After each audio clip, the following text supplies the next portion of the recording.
Good afternoon. Steel truss design ক্লাসে সবাইকে স্বাগতম। আমরা আজকে ডিজাইন অফ টেনশন মেম্বার এটা শিখব। গত ক্লাস পর্যন্ত আমরা টেনশন মেম্বারের রিভিউ প্রবলেম বা অ্যানালাইসিস প্রবলেম সেগুলো দেখেছি। তার মানে একটা টেনশন মেম্বার এবং এর এন্ড জয়েন্টের কন্ডিশন দেওয়া আছে, মেম্বার টাইপ, তার ম্যাটেরিয়াল স্ট্রেন্থ দেওয়া আছে, তাহলে এটা কত লোড ক্যারি করতে পারে সেটা আমরা আহ, বের করেছি গত ক্লাস পর্যন্ত। আবার এমন প্রবলেমও করেছি যে একটা লোড কম্বিনেশন দেওয়া আছে, সেই কম্বিনেশনের জন্য কোনো একটা সিলেক্টেড টেনশন মেম্বার এন্ড যে জয়েন্ট ব্যবহার করা আছে সেই জয়েন্ট কন্ডিশনের জন্য এটা সাফিসিয়েন্ট কিনা বা সেফ কিনা সেটাও যাচাই করা। তো আমরা আজকে আসলে টেনশন মেম্বার ডিজাইনে চলে যাব। তার মানে আমার একটা ফ্রেম ট্রাস অ্যানালাইসিস থেকে আমি টেনশন মেম্বারের ফোর্স ক্যালকুলেট করব। সেই ফোর্সের জন্য আমার স্পেসিফিক কোন শেপের ডাবল অ্যাঙ্গেল বা সিঙ্গেল অ্যাঙ্গেল অথবা টি সেকশন বা ডব্লিউ সেকশন বা অথবা প্লেট বা একটা বার, যে কোনো ধরনের সেকশনই হোক, সেই সেকশন এর সাইজ সিলেক্ট করতে হবে। তার মানে ডিজাইন প্রবলেম বলতে আমরা যেটা বুঝি যে ফোর্স দেওয়া আছে, এটার সেকশন সিলেক্ট করা আর কি। তো সেই ধরনের প্রবলেমই আমরা আজকে ডিল করব। আমি এখানে একটু পড়ে যেতে চাই। The design of a tension member involves finding a member with adequate gross and net areas. তাহলে excuse me, the design of a tension member involves finding a member with adequate gross and net areas. দেখো tension মেম্বারের জন্য আমাদের gross area, যেখানে ওই যে আম, আমাদের এর লিমিট স্টেট দুইটা যে ছিল, গ্রস সেকশনের এক্সেসিভ ডিফরমেশন আফটার ইল্ডিং আর নেট সেকশনের ফ্র্যাকচার, সো ওই দুইটা সেকশনেই যেহেতু আমাদের লিমিট স্টেট ছিল, ওই দুইটা সেকশনের জন্য আমাকে ক্রস সেকশনাল এরিয়া সিলেক্ট করতে হবে। If the member has a bolted connection, the selection of a suitable cross section requires an accounting for the area lost because of holes. তো যদি আমার বোল্টেড কানেকশন হয়, তাহলে তো আমাকে বোল্টের জন্য হোল করতে হবে, তার মানে ক্রস সেকশন লুজ হবে, নেট এরিয়া থাকবে। আর যদি ওয়েল্ডেড কানেকশন হয়, সেখানে কিন্তু এই নেট এরিয়ার প্রবলেম নাই। ওয়েল্ডেড কানেকশন হলে সেখানে কিন্তু আমার হোল করা লাগছে না, ঠিক আছে। For a member with a rectangular cross section, the calculations are relatively straightforward. If a rolled shape is to be used, however, the area to be deducted cannot be predicted in advance because the member's thickness at the location of the holes is not known. তার মানে design প্রবলেমে দেখো আমাদের limit state consider করতে হচ্ছে, একটা হলো gross সেকশনের ইল্ডিং আর একটা হচ্ছে নেট সেকশনের ফ্র্যাকচার। সো নেট সেকশনের নেট এরিয়া আমি কিন্তু এখনো জানি না, কারণ আমি কানেকশন ডিজাইন কিন্তু করিনি। তো এই যে রোল্ড সেকশন, যেগুলো angle, W shape, double angle, T section, HP section, যত ধরনের সেকশন আছে, এগুলাতে আমার ওই যে হোলের অ্যারেঞ্জমেন্ট আমি না জানাই, আসলে এটা নেট সেকশন ক্যালকুলেট করাটা তো সহজ নয়। তো তার জন্য আমরা আসলে কি করব দেখবা, গত ক্লাসে আমরা দেখেছি যে ওই যে নেট সেকশন থেকে ইফেক্টিভ সেকশন বের করার যে ওয়ে, সেগুলো আমরা অল্টারনেট ওয়ে ওগুলা ব্যবহার করব। আর এখানে ডিজাইনে আমি আসলে বিভিন্ন মেম্বারের জন্য প্রথমেই মেম্বার ডিজাইনের জন্য কানেকশনের একটা অ্যারেঞ্জমেন্ট আমি অ্যাজিউম করে নিব। পরে যখন ওই কানেকশন ডিজাইন করব গাসেট প্লেট সহ, তখন সেটা চেক করব যে আমি যে টেনশন মেম্বার ডিজাইনে যে কানেকশন ইউজ করেছিলাম সেটা কি অ্যাডিকুয়েটলি এই ট্রাস কানেকশনে অ্যারেঞ্জ করা যায় কিনা। A secondary consideration in the design of tension members is slenderness. এখন পর্যন্ত আমরা কিন্তু স্লেন্ডারনেস এর ইফেক্ট আলোচনা করিনি, এখান থেকে আলোচনা শুরু। দেখো ডিজাইনের শুরুতেই, if a structural member has a small cross section in relation to its length, it is said to be slender. তার মানে লেন্থের তুলনায় ক্রস সেকশন যদি খুব স্মল হয় বা ক্রস সেকশনের তুলনায় লেন্থ যদি খুব ভেরি বিগ হয়, ভেরি লার্জ হয়, তখন আমরা এটাকে স্লেন্ডার মেম্বার বলি। এটা রেশিও আবার বিভিন্ন জায়গায় বিভিন্ন রকম আছে, ঠিক আছে। কংক্রিটের জন্য একরকম, স্টিলের জন্য আরেক রকম। A more precise measure is the slenderness ratio, L by R, where L is the member length and R is the minimum radius of gyration of the cross-sectional area. The minimum radius of gyration is the one corresponding to minor principal axis of the cross-section. This value is tabulated for all rolled shapes in the properties table in part 1 of the manual. আমরা গত ক্লাসেও table ASC যে manual দেখেছি, এই যে dimension table ছিল, যে এখানে সব প্রপার্টি দেওয়া আছে, এখানে কিন্তু রেডিয়াস অফ জাইরেশন ওই যে আর এর ভ্যালু দেওয়া আছে দেখবা, ঠিক আছে। এই যে আর, এইটা হচ্ছে আর ওয়াই অ্যাক্সিস বরাবর, এটা হচ্ছে এক্স অ্যাক্সিস বরাবর। এমনকি টরশনাল কনস্ট্যান্ট যেটা, এবং এই যে আরটিএস টরশনাল মানে লঙ্গিটিউডিনাল অ্যাক্সিস বরাবর তার যে মোমেন্ট অফ ইনার্শিয়া, এটাকে আমরা কি যেন বলি, polar moment of inertia, polar radius of gyration আর কি, সেটাও দেওয়া আছে। সো ম্যানুয়াল থেকে আমরা এই ভ্যালুগুলা বিভিন্ন সেকশনের জন্য পেয়ে যেতে পারি, আমাদের হ্যান্ড ক্যালকুলেশনের প্রয়োজন হবে না। খেয়াল করো, টেনশন মেম্বারের জন্য কি আমার স্লেন্ডারনেস ইম্পর্ট্যান্ট কোনো কিছু কি না, সেটার আলোচনা এই যে নেক্সট প্যারাটাতে আসতেছে। কি বলা হচ্ছে, although slenderness is critical to the strength of a compression member, slenderness is critical for compression member, not for tension member. However we need to account for that too in design of tension member. কেন, দেখো কারণগুলো আসছে। It is inconsequential for a tension member in many situations. However, it is a good practice to limit the slenderness of tension members. Why? That if the axial load in a slender tension member is removed and a small transverse load is applied, undesirable vibrations or deflections might occur. তো কি হবে দেখো, tension মেম্বারে যখন tension force থাকবে তখন এটা straight, কিন্তু যখন এটাতে টেনশন ফোর্স থাকবে না, ধরো কোনো কারণে এক্সটার্নাল ফোর্স রিমুভ করা হলো, তাহলে সেখানে টেনশন ফোর্স নাই, তাহলে এটা এখন স্লাক হয়ে যাবে। এবং ওই স্লাকের উপরে মানে স্লাকড মেম্বারের উপরে, স্লাক মানে হচ্ছে লুজ আর কি, তার উপরে যদি কোনো ট্রান্সভার্স লোড অ্যাপ্লাই করো তাহলে আনডিজারেবল ভাইব্রেশন হবে, দেখো ঠিক আছে, or deflections might occur, undesirable vibration অথবা আনডিজারেবল ডিফ্লেকশন। এই কারণেই আসলে এই আনডিজারেবল ডিফ্লেকশন এবং ভাইব্রেশন অ্যাভয়েড করার জন্যই এই টেনশন মেম্বার ডিজাইন আমরা সিলিন্ডারনেসকে একটা লিমিটের মধ্যে সীমাবদ্ধ রাখি, ঠিক আছে। দেখো পড়ি আমরা, পেয়ে যাব, this conditions could occur for example in a slack bracing rod subjected to wind loads. For this reason, the user note in AISC D1 suggests a maximum slenderness ratio of 300. BNBC কেও এটাই allow করে, ঠিক আছে, আমরা BNBC তে গেলেও exactly 300ই পাবো। তার মানে এটা কিন্তু আসলে দেখো স্পেসিফিকেশন, এটা হচ্ছে রিকমেন্ডেড ভ্যালু। এই দেখো, it is only a recommended value because slenderness has no structural significance for tension members and the limit may be exceeded when special circumstances warranted. তুমি এই স্লেন্ডারনেস রেশিও 300 এর মধ্যে লিমিট না করলেও পারো, লিমিট করা মানে 300 এর চেয়ে কম রাখা, কিন্তু যদি কোনো কারণে এটার চেয়ে বেশি দিতে হয়, স্পেশাল কারণে দিতে পারো, নো প্রবলেম, তাহলে তোমার স্ট্রেংথের উপরে কিন্তু এর কোনো ইম্প্যাক্ট নেই বা আসবেও না। এবং এটা হচ্ছে রিকমেন্ডেড ভ্যালু, খেয়াল করে, এটা কিন্তু রিকোয়ার্ড নয়। একটা হচ্ছে রিকোয়ার্ড মানে দিতেই হবে, আর একটা হচ্ছে রিকমেন্ডেড, দিলে ভালো না দিলে ক্ষতি নেই সেরকম, ঠিক আছে। তার মানে এটা তুমি এক্সিড করতেও পারবে স্পেশাল কেসে, যে যখন ওই যে হোয়েন স্পেশাল সার্কামস্টান্সেস ওয়ারান্টেড, ওয়ারান্টেড মানে হচ্ছে তলব করে চাওয়া আর কি, যে না ওই কারণে আমাকে এটা দিতে হচ্ছে, আমি দিয়ে দিব, no problem. This limit does not apply to cables and the user note explicitly excludes rods. দেখো কেবলস এন্ড রডস কোনগুলো, রড হচ্ছে সার্কুলার একটা সেকশন, সেইটার জন্য আমার এই লিমিট আসলে অ্যাপ্লাই করা চলে না, কেবল গুলা শুধুমাত্র টেনশনেই থাকে। আর রড যেটা, রডও টেনশনে থাকে সাধারণত, আমরা কম্প্রেশন নেওয়ার জন্য রডকে ইউজ করি না। সো এই লিমিট তুমি আসলে রডে এবং কেবল যেগুলো সেগুলাতে আসলে এই টেনশন মেম্বারের সিলিন্ডারনেসের যে ইফেক্ট সেটা আসে না। এটা ডিজাইনও আমাদের সামনে আছে, আমরা আজকে হয়তো ক্লাসে অল্প করে দেখে যাব এই রড এবং কেবলের মধ্যে পার্থক্য কি, এবং এটা ডিজাইন আমি টেনশন মেম্বার হিসেবে ডিজাইন কিভাবে করব। The central problem of all design member design, including tension member design, is to find a cross section for which the required strength does not exceed the allowable strength. Available strength. তাহলে design প্রবলেমের স্টেটমেন্টটা হয়ে গেল।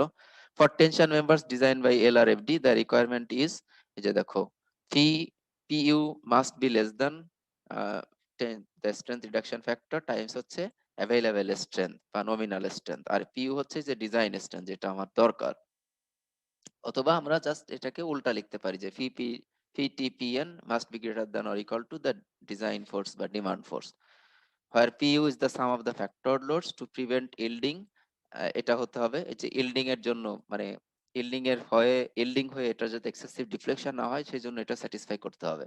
এটাকে reform করে তাহলে Ag equal to Pu divided by 0.9 FY লিখতে পারি। আমাদের মেইন ইয়াটা হচ্ছে যে লিমিট স্টেট স্যাটিসফাই করে আমার required cross sectional area select করা, তাই না, find a cross section for which the required strength does not exceed the available strength, এটাই তো ডিজাইন প্রবলেম।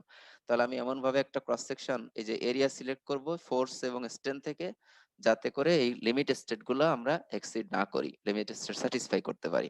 আর ইল্ডিং, এটা হচ্ছে ইল্ডিং এর জন্য। এখন যদি ফ্র্যাকচার অ্যাভয়েড করতে চাই, যে টু অ্যাভয়েড ফ্র্যাকচার, এই যে আমাদের যে লিমিট স্টেট ছিল সেটাই এখানে রিরাইট করে দেখো এরকম লেখা হচ্ছে। তাহলে আমি এই দুইটা ইকুয়েশন থেকে লিমিট ইল্ডিং এড়াতে চাইলে আমাকে এত ক্রস সেকশনাল এরিয়া প্রোভাইড করতে হবে, আর যদি ফ্র্যাকচার নেট সেকশনে ফ্র্যাকচার অ্যাভয়েড করতে চাই তাহলে আমাকে মিনিমাম এতটুকু এরিয়া প্রোভাইড করতে হবে। এএসডির জন্য ফর্মুলা নিচে দেওয়া আছে। আর একটা জিনিস হচ্ছে এই যে স্লেন্ডারনেস রেশিও যেটা বললাম, the slenderness ratio limitation will be satisfied if এই যে L R must be greater than or equal to L divided by 300। R হচ্ছে যে রেডিয়াস অফ জাইরেশন, এল হচ্ছে মেম্বার লেন্থ, আর 300 হচ্ছে এই যে লিমিট যেটা আর কি, এল এল বাই 300 লিমিট যেটা আর কি সেটার। where r is the minimum radius of gyration. Remember এখানে r হচ্ছে মিনিমাম, এক্স ওয়াই, এক্স এবং ওয়াই অ্যাক্সিস এর মধ্যে যেটা মিনিমাম আর কি। পোলার মোমেন্ট অফ ইনার্শিয়া নয় কিন্তু, মানে টরশনে যেটা আসে সেটা না, বরং এক্স এবং ওয়াই অ্যাক্সিস এ বেন্ডিং এর জন্য যেটা আসে মেইনলি বলবো, সেই সেই দুই অ্যাক্সিস এর রেসপেক্টে আর আসলে যেটা মিনিমাম আসবে সেটা নিব, and L is the member length. তো এই হচ্ছে ডিজাইনের ফিলোসফি। এখন আমরা কয়েকটা এক্সাম্পল দিয়ে টেনশন মেম্বারের ডিজাইন করব। First example 3.11, A tension member with a length of 5 feet 9 inches must resist a service dead load of 18 kips and a service live load of 52 kips. Select a member with a cross sectional with a rectangular cross section. আমাকে যে সেকশনটা select করতে বলা হচ্ছে, design করতে বলা হচ্ছে, সেটা হবে একটা রেক্টেঙ্গুলার ক্রস সেকশন, এবং এটার আমরা যে ম্যাটেরিয়াল স্ট্রেংথ ব্যবহার করব সেটা হবে A36 স্টিল। অনুরূপভাবে assume a connection with one line of 7/8 inch diameter bolts. ঠিক আছে।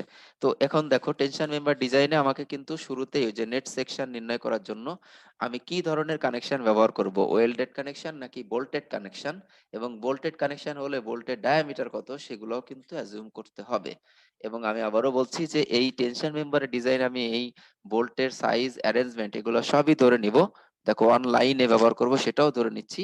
পরে কানেকশন যখন ডিজাইন করব তখন কিন্তু এটা দিয়ে আমাকে ওই কানেকশন ডিজাইন করতে হবে এবং চেক করতে হবে ওই কানেকশন ডিজাইন অ্যাপ্রোপ্রিয়েট কিনা। তো ডিজাইনের শুরুতে আমাদেরকে কি কি বিষয় অ্যাজিউম করতে হয় দেখো। এক হচ্ছে আমি কত, যে ম্যাটেরিয়াল গুলো ইউজ করব তাদের স্ট্রেংথ কত। স্টিল এখানে তো অন্য কোনো ম্যাটেরিয়াল নাই, রিইনফোর্সড কংক্রিটে যেমন কংক্রিট আর স্টিল থাকে, তাহলে দুইটারই আমার স্ট্রেংথ দরকার হয়। কংক্রিটের আমরা যেমন কম্প্রেসিভ স্ট্রেংথ কত, টেনসাইল স্ট্রেংথ কত সেটা ধরে নেই বা জানি, মানে ডিসাইড করি যে আমরা 3000 পিএস এর কংক্রিট ইউজ করব, 60 গ্রেডের স্টিল ইউজ করব। এখানেও স্টিল মেম্বার ডিজাইনের জন্য আমাকে স্টিলের গ্রেড কত, A36 নাকি এ 91912 কোন স্টিল ব্যবহার করতে চাই সেই স্টিল তোমাকে শুরুতেই আসলে ধরে নিতে হবে, অথবা মানে কি বলা চলে, যারা সাপ্লায়ার বা কন্ট্রাক্টর আর কি তাদের থেকে মার্কেট যাচাই করে আসলে জেনে নিতে হবে যে কোনটা অ্যাভেলেবেল আর কি, সেইটা অনুযায়ী তোমাকে ধরতে হবে। এমন কি একটা সিলেক্ট করলে যেটা বাংলাদেশে আসলে পাওয়াই যায় না ফর এক্সাম্পল, তাহলে সেই ম্যাটেরিয়াল দিয়ে তুমি ইউজ করতে পারবে না, সেই ম্যাটেরিয়াল ইউজ করতে পারবে না। আর এই ম্যাটেরিয়াল স্ট্রেংথ যেটা অ্যাজিউম করে এটা কিন্তু শুধুমাত্র ডিজাইনেই লাগে না, অ্যানালাইসিসের শুরুতেও লাগে। তোমরা জানো যে আমরা এক্সাক্ট অ্যানালাইসিস যে মেথড গুলো আছে, স্ট্রেংথ ক্যালকুলেশনে, ডিফ্লেকশন ক্যালকুলেশনে, এটার স্টিফনেস ইআই লাগে আর কি, ঠিক আছে, ইআই। আমরা যে কোনো ধরনের অ্যানালাইসিসে খেয়াল করে দেখবা যে ইআই এর ভ্যালু লাগে, ই আর হচ্ছে আই। তো ই হচ্ছে ম্যাটেরিয়ালের মডুলাস অফ ইলাস্টিসিটি। কংক্রিট হোক, যদি রিইনফোর্সড কংক্রিট হয় এটা কংক্রিটের, স্টিলেরটা সাধারণত নেগলেক্ট করা হয়, যদি স্টিল হয় তাহলে এটা হচ্ছে স্টিলের। আই তো হচ্ছে তার গ্রস সেকশনাল এরিয়া। তো ই কিন্তু অবশ্যই দেখো অ্যানালাইসিসেও কিন্তু তার ইম্প্যাক্ট আসে আসলে।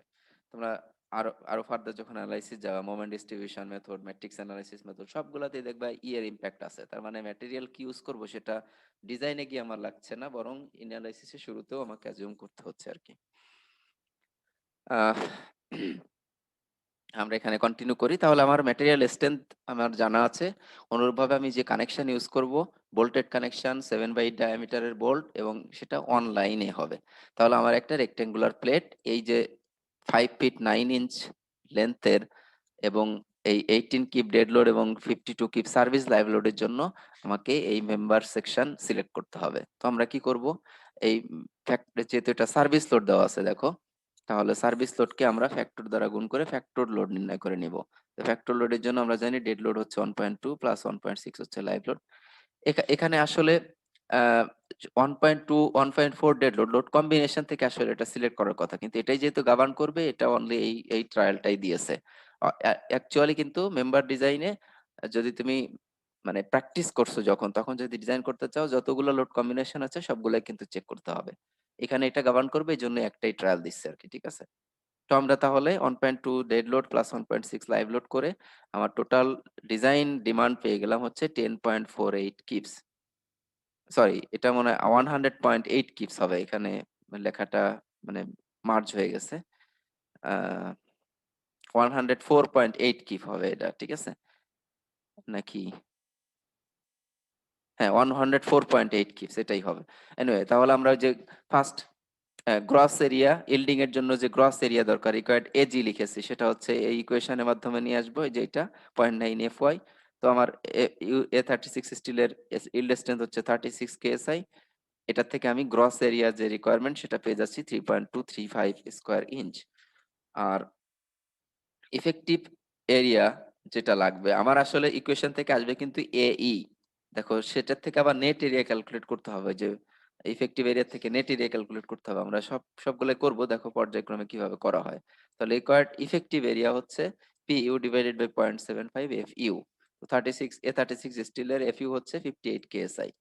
তো দেখলাম আমরা যে ইফেক্টিভ এরিয়া দরকার হচ্ছে 2.409 স্কোয়ার ইঞ্চ, তাহলে গ্রস এরিয়া দরকার 3.235 স্কোয়ার ইঞ্চ, আর এফেক্টিভ এরিয়া দরকার 2.409 ইঞ্চ।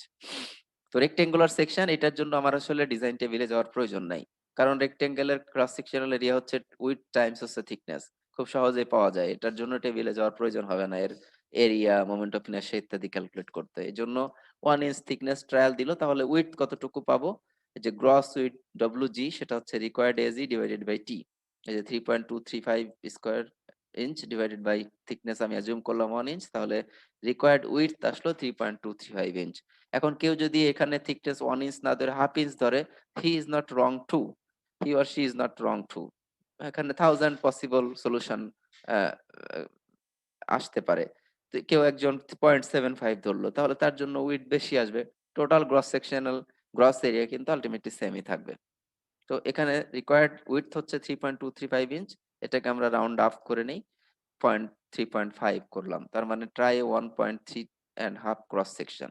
তো এটা হচ্ছে গ্রস ক্রস সেকশন পেলাম। এখন নেট সেকশন যেটা দরকার, দেখো ইফেক্টিভ সেকশন যেটা দরকার সেটা কি আমার ওই হোল করার পরে এই যে ওয়ান লাইনে 7/8 ইঞ্চ ডায়ামিটারের হোল যে করব, সেটা করার পরে কি নেট নেট এরিয়া থেকে যে ইফেক্টিভ এরিয়া আসবে সেটা কি এটা হবে কিনা, এটাও আমাকে চেক করতে হবে। তাহলে ইফেক্টিভ এরিয়া হচ্ছে রেক্টেঙ্গুলার সেকশনের জন্য আমরা জানি আমাদের ইফেক্টিভ এরিয়া ইকুয়াল টু ছিল এইচ ইকুয়াল টু ছিল হচ্ছে ইউ টাইমস হচ্ছে এ নেট, নেট এরিয়াকে ইউ ফ্যাক্টর দিয়ে গুণ করলাম, এই যে শিয়ার ল্যাগ ফ্যাক্টর আমরা যেটাকে বলি। তো ওই শিয়ার ল্যাগ ফ্যাক্টর রেক্টেঙ্গুলার প্লেট মেম্বারের জন্য কত, এটা কিন্তু 1, ইউ হচ্ছে 1 ফর প্লেট রেক্টেঙ্গুলার সেকশন আর কি। ঠিক আছে, সেজন্য এখানে যে এ ইকুয়াল টু এ এন লিখতে পেরেছে। অ্যাঙ্গেল ডাবল অ্যাঙ্গেল হলে কিন্তু এটা লেখা যেত না, এখানে ওই যে 1 বিধায় এই জন্য লিখতে পেরেছে। তো সেটা হবে Ag minus A hole, net area equal to gross effective area, যেটা হবে গ্রস এরিয়া থেকে হোলের এরিয়া বাদ দিলে। তো এটা হচ্ছে গ্রস এরিয়া, তার থেকে হোলের যে ডায়ামিটার তার সাথে আরো 1/8 যোগ করলে, সরি বোল্টের ডায়ামিটার তার সাথে 1/8 যোগ করলে নেট হোলের ডায়ামিটার পাবো, তাকে থিকনেস দ্বারা গুণ করলাম, তাহলে হোলের এরিয়া পেয়ে গেলাম। এভাবে আমার প্রোভাইডেড নেট এরিয়া হচ্ছে এফেক্টিভ এরিয়া বা নেট এরিয়া দুইটা এখানে সেম 2.5 স্কোয়ার ইঞ্চ, আর আমার দরকার ছিল হচ্ছে 2.40 স্কোয়ার ইঞ্চ, যা রিকোয়ার্ড তার চেয়ে আমার বেশি প্রোভাইড করা হচ্ছে। তাহলে কি লিখবো এখানে, ওকে। তার মানে আমি যে সেকশন সিলেক্ট করলাম, এই যে try 1 inch by 3.5 inch rectangular bar, সেটা কিন্তু ওকে। এখন আমাকে জাস্ট স্লেন্ডারনেস রেশিও চেক করতে হবে। তো আমি যেটা সিলেক্ট করলাম, দেখো রেক্টেঙ্গুলার সেকশন, সেটা হচ্ছে এরকম একটা প্লেট যার থিকনেস হচ্ছে 1 ইঞ্চ আর উইডথ হচ্ছে 3.5 ইঞ্চ, 3.5 ইঞ্চ। তাহলে এটার এক্স অ্যাক্সিস ধরো ওই যে এই বরাবর, আর ওয়াই অ্যাক্সিস হচ্ছে এই বরাবর। তাহলে কোনটা, আই এক্স এক্স বেশি হবে নাকি আই ওয়াই ওয়াই বেশি হবে? নিশ্চয়ই আই এক্স হবে আই ওয়াই এর চেয়ে বেশি। তাহলে আমি যেটা নির্ণয় করব সেটা হতে হবে কিন্তু যে আই মিনিমাম, এবং মিনিমামটা কোনটা হবে, ওয়াই অ্যাক্সিস এর রেসপেক্টে। ওয়াই অ্যাক্সিস এর রেসপেক্টে হলে এই যে দেখো উইথ 3.5 ইঞ্চ, যে অ্যাক্সিস সেই অ্যাক্সিসের তো কিউব হয় রেক্টেঙ্গুলার প্লেট হলে, তোমরা এসব ভালো জানো, আমি আর এত ডিটেইলসে যাচ্ছি না। 3.5 টাইমস 1 কিউব ডিভাইডেড বাই 12, এটা হচ্ছে আই মিনিমাম। আই এক্স যদি করি তাহলে হবে 1 টাইমস 3.5 কিউব, আই এক্স হবে হচ্ছে 1 টাইমস 3.5 কিউব ডিভাইডেড বাই কত 12। তো এটা নিশ্চয়ই অনেক এর অনেক গুণ বেশি আসবে আর কি। So that will be maximum, কিন্তু আমাকে এখানে নিতে হবে মিনিমামটা আর কি। আর cross section area 3.5 square inch, তাহলে আর মিনিমাম এর ফর্মুলা হচ্ছে যে R equal to square root of I minimum divided by A. R minimum এখানে এটা ভুল করে স্কয়ার লিখে ফেলেছে, ইউনিটটা হবে ইঞ্চ। তাহলে ম্যাক্সিমাম এল বাই আর কত হতে, আমরা যেটা চুজ করলাম সেই মেম্বারের আর মিনিমাম হচ্ছে 0.287, আর এই মেম্বারের লেন্থ যেটা সেটা কত ফিট, 5 ফিট 9 ইঞ্চ। দেখো 5 ফিট 9 ইঞ্চ, তাহলে এটা 5.75 ফিট টাইমস হচ্ছে 12 দ্বারা ইঞ্চিতে নিয়ে গেলাম ফিটকে, আর আর দ্বারা ভাগ করে দেখলাম যে এটার এল বাই আর রেশিও হচ্ছে 239 হয়। তো আমার রিকোয়ারমেন্ট হচ্ছে যে এল বাই আর রেশিও 300 এর চেয়ে কম হতে হবে। তো সেটা আছে, তার মানে আমি যে সেকশন সিলেক্ট করলাম স্ট্রেংথের মাধ্যমে, দেখো এই যে সার্ভিসেবিলিটি এবং স্ট্রেংথ লিমিট স্টেটের মাধ্যমে আমি সেকশন সিলেক্ট করেছি, পরে এই যে স্লেন্ডারনেস রেশিও চেক করেছি যে সেটা স্লেন্ডারনেস রিকোয়ারমেন্ট যেটা মানে রিকমেন্ডেড স্লেন্ডারনেস রেশিও যেটা সেটাও স্যাটিসফাই করে কিনা। করে, তাহলে আমি যে সাইজ সিলেক্ট করলাম যে সেটা অ্যাকসেপ্টেবল এবং এটা ইউজ করা যাবে। তাহলে অ্যান্সার হচ্ছে ইউজ এ প্লেট 1 টাইমস 3.5। যদিও বা এটা আসলে দেখো আমরা যদি রেক্টেঙ্গুলার সেকশনের প্লেটের উইথ 8 ইঞ্চের চেয়ে কম হয়, যদি if B is less than 8 inch তখন এটাকে বলি আমরা বার, আর যদি বি 8 ইঞ্চের চেয়ে বেশি হয় তখন এটাকে বলি প্লেট। কিন্তু প্র্যাকটিসে আসলে সবগুলাকে প্লেটই সাধারণত বলা হয়, রেক্টেঙ্গুলার হলেই প্লেট বলে। এই জন্য পিএল 1 টাইমস 3.5, প্রথমে থিকনেস লেখা হয় পরে উইথ লেখা হয় এভাবে। তো এটার সলিউশন হয়ে গেল।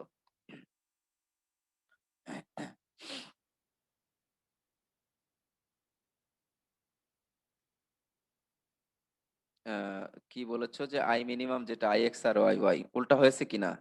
আহ, উল্টা হয়েছে নাকি? আই এক্স হচ্ছে বি, যে অ্যাক্সিসে নিব সেই অ্যাক্সিসের বি থাকবে। আমার মনে হয় আমি উল্টাই বলেছি, থ্যাংক ইউ মনে করে দেওয়ার জন্য। এটা হবে আসলে আই ওয়াই। হ্যাঁ আমি ভুল করেছি, যে অ্যাক্সিস বরাবর মোমেন্ট অফ ইনার্শিয়া নিব আই এক্স এক্স নিলে তাহলে সেটা হবে বি। তার মানে 3.5 আই এক্স যদি নেই আর কি তখন হবে 3.5 টাইমস 1 কিউব ডিভাইডেড বাই 12। এটাই আসলে এই যে মিনিমামটা আই এক্স, এটা যেটা নিয়েছে সেটা হচ্ছে আই এক্স। আর আই ওয়াই হচ্ছে উল্টাটা, ঠিক আছে? ওয়াই হলে ওয়াই অ্যাক্সিস বরাবর যেটা সেটা হবে বি, তার মানে 1 times 3.5 cube divided by 12। Thank you মনে করিয়ে দেওয়ার জন্য। আহ হ্যাঁ এটা শেষ হয়ে গেল, আমরা নেক্সট আর একটা এক্সাম্পলে যাব। এখন টেনশন মেম্বার হিসেবে যেগুলো আসবে বিশেষ করে ট্রাসে খেয়াল করবা। ট্রাসে সাধারণত যদি রুফ ট্রাস হয় আমরা অ্যাঙ্গেল অথবা ডাবল অ্যাঙ্গেল সেকশন ব্যবহার করি, অথবা টি সেকশন ব্যবহার করি, ঠিক আছে? টি সেকশন। আর হচ্ছে মানে অ্যাঙ্গেল তো এই যে এখানে ফিগার একটা দেখতে পাচ্ছ একটা অ্যাঙ্গেল সেকশন এরকম, আর ডাবল অ্যাঙ্গেলও ব্যবহার করা হয়, এরকম দুইটা অ্যাঙ্গেলকে এরকম স্টিচ করে, আসলে এটাকে বলা হয় স্টিচ, জোড়া লাগিয়ে, এক কথায় S T I C H, stitch. Stitching বা স্টিচ যাই বলো, এটা স্টিচ বলা হয়, এরকম করে ডাবল অ্যাঙ্গেলও ব্যবহার করা হয়। আর এই যে টি সেকশন যেটা সেটাও বলা হয়, ইউজ করা হয় টাচ মেম্বারে আর কি। এছাড়াও ডব্লু সেকশনে ব্যবহার করা হয় যদি হাইওয়ে ব্রিজ ট্রাস হয়, ফর এক্সাম্পল যেখানে স্প্যান অনেক বেশি আসে, মেম্বার স্লেন্ডারনেস এড়ানোর জন্য, কম্প্রেশন মেম্বারও যেহেতু থাকবে সেখানে, এই মেম্বার স্লেন্ডারনেস এড়ানোর জন্য দেখবা ওখানে হিউজ সেকশন চলে আসে, সেখানে white flange section, W section যেটা এরকম আই সেকশন এক কথায়, এই সেকশন গুলো ব্যবহার করা হয়। হার্ডিন্স ব্রিজে তোমরা দেখলে হয়তো খেয়াল করে দেখবে যে ওখানে ডব্লু সেকশনই আছে, মানে হোয়াইট ফ্ল্যাঞ্জ সেকশন আই শেপের আছে আর কি, আই শেপের মেম্বার গুলো ব্যবহার করা হয়েছে। তো অ্যাঙ্গেল মেম্বার যখন ব্যবহার করি দেখো যদি দুইটা হোল হয়, মানে এটা একটা রিকমেন্ডেড ভ্যালু, এগুলা ইসেও দেওয়া আছে, এতটা ইম্পর্টেন্ট না, বাট ডিজাইনের সময় এই এই ম্যানুয়াল এগুলা যদি হাতে থাকে তাহলে তোমার হোল সংখ্যক সিলেকশন আসলে হেল্পফুল হবে। এটা যেমন আমরা কোনো একটা লেগে কি আহ, দুইটা রোতে বোল্ট ইউজ করতে পারবো কিনা, ঠিক আছে? যদি একটা লেগে বোল্ট ব্যবহার করি তাহলে দেখো এই এন্ড থেকে এই বোল্টের সেন্টার পর্যন্ত ডিস্টেন্স জি যেটা ব্যবহার করতে পারবো, এটা হচ্ছে রিকমেন্ডেড ভ্যালু। দেখো এই যে লেগ যদি 8 ইঞ্চ হয়, এগুলো সব ইঞ্চেস, 8 ইঞ্চ হয়, তাহলে এই যে জি যেটা শর্ট লেগ আর কি, সেটা হতে পারবে 4.5 ইঞ্চ। এটা হলো রিকমেন্ডেড ভ্যালু বা ম্যাক্সিমাম ভ্যালু, এক কথা, এর চেয়ে বেশি হতে পারবে না আর কি, তুমি এটাকে আরো এন্ডে নিয়ে আসতে পারবে না।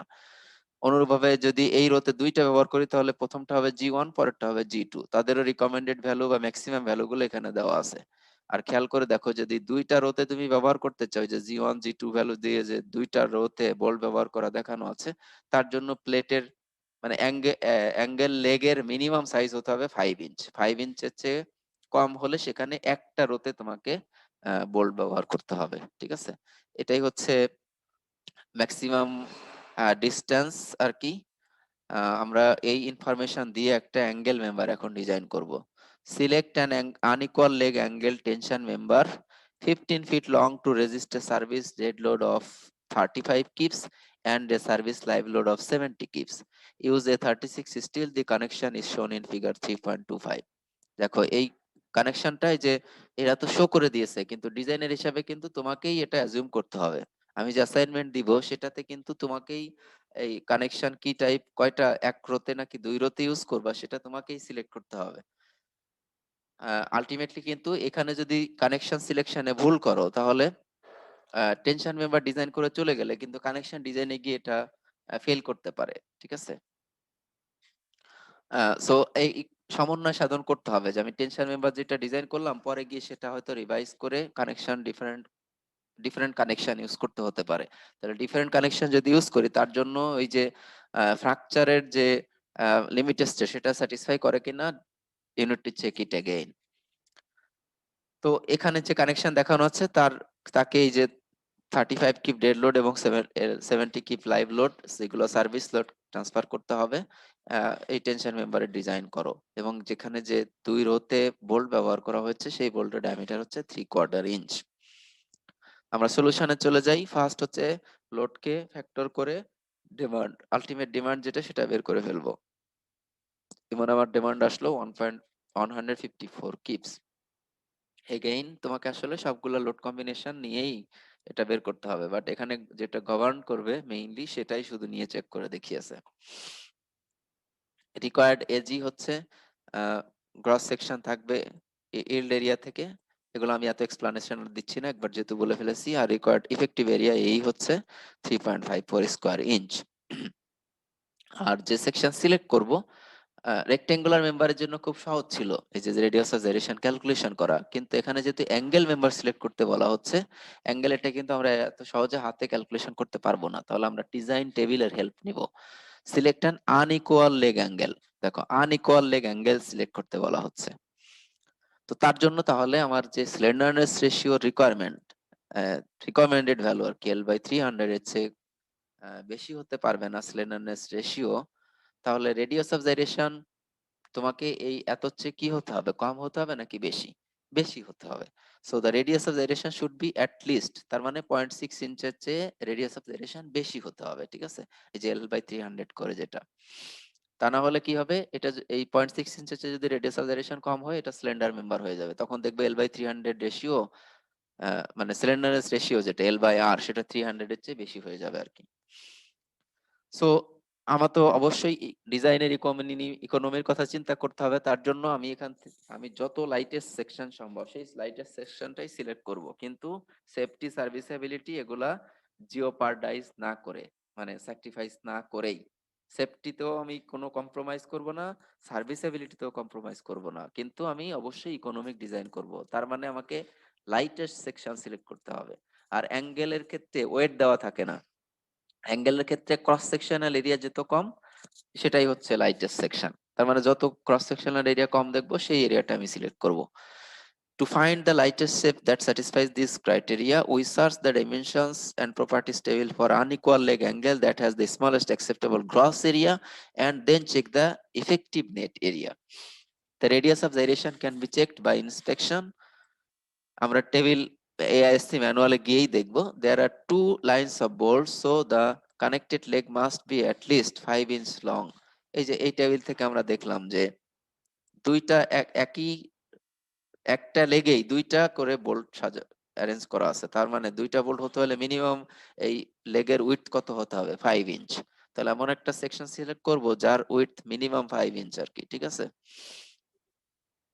Starting at either end of the table, we find that the shape with the smallest area, that is at least equal to 4.5 square inch, is an L64 by half with an area of 4.75 square inch and a minimum radius of gyration of 8.864 inch. এখন ম্যানুয়ালে আমরা চলে যাই, আমাদেরকে যেতে হবে হচ্ছে angle সেকশনে। এটা তো হচ্ছে I section, S section, C, M, C, angle. আমরা অ্যাঙ্গেলে চলে আসছি। ওরা যেটা সিলেক্ট করলো আমরা দেখে আসি, ডিরেক্টলি লোকেট করতে সহজ হবে। L64 half, 64 half, 8/8, 8/4, 64 half, 64 half কোথায় আছে? 8, এটা হচ্ছে অনেক বড় সেকশন। 64 half, এই যে এখানে হয়তো আমরা একটাতে পেয়ে যাব।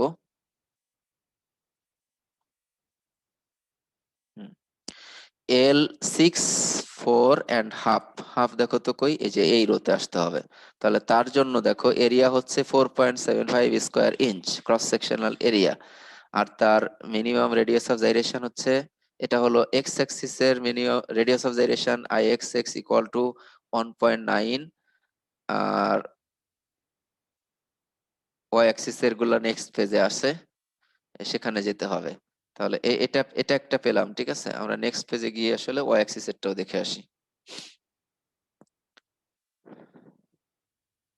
এই মানে তুমি যদি এটা প্রিন্ট করো তাহলে এটা হচ্ছে পেজের লেফট সাইড, আর এইটা আছে পরের ডান পাশে আর কি, মানে পাশাপাশি থাকায় এক এক পাতা থেকে, এক পাতা তো না আসলে 2 পাতাতেই এই পাশে ও পাশে আছে, যে কারণে বের করাটা সহজ। কিন্তু আমাদের পিডিএফ কপি হয়, আমাদেরকে এই যে নেক্সট পেজে যেতে হচ্ছে।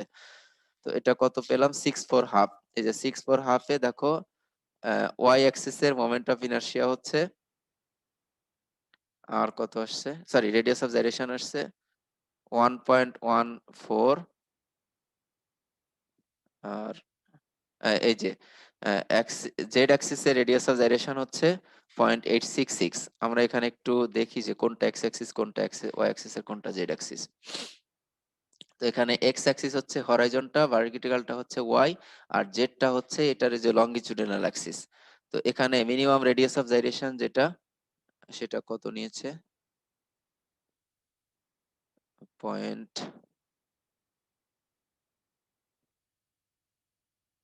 কই পাচ্ছি, নেক্সট পেজে I Y Z Z axis বরাবর, সেটা হচ্ছে 0.864, ঠিক আছে। 0.864, তো এই তিনটার মধ্যে যেটা মিনিমাম সেটা এখানে ইউজ করেছে, এবং সেটা হলো 0.864, এই যে দেখো। তো তাহলে এই সেকশনটা আমরা যদি এখন ট্রায়াল দেই, তাহলে নেট এরিয়া কতটুকু থাকে, 4.75 স্কয়ার ইঞ্চ হচ্ছে গ্রস এরিয়া, তার থেকে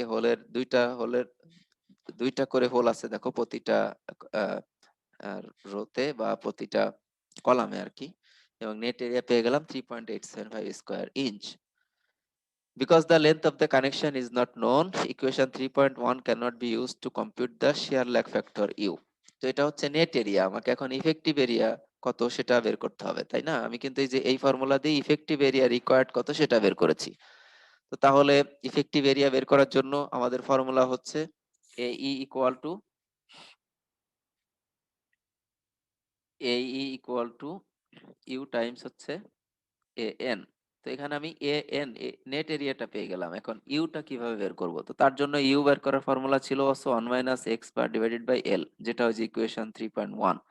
তো এখানে আমার কানেকশন লেন্থ দরকার এল, কিন্তু সেটা কিন্তু এই ফিগারে দেওয়া নাই, বা আমি জানি না এখনো আমার কানেকশন লেন্থ কত হবে। তার মানে গেজ কত আমি ব্যবহার করব সেটা আমি জানি না এখনো, বা পিচ কত ব্যবহার করব সেটা জানি না। গেজ জানি কিন্তু পিচ কত সেটা আমি জানি না, মানে কানেকশন ভোল্ট স্পেসিং আর কি।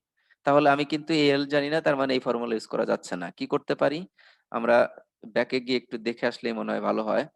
দেখো ওখানে কিন্তু বলা ছিল যে alternate values of U can be used for design purposes. আমরা ওখানে গিয়ে একটু দেখে আসি, তাহলে ক্লিয়ার হবে।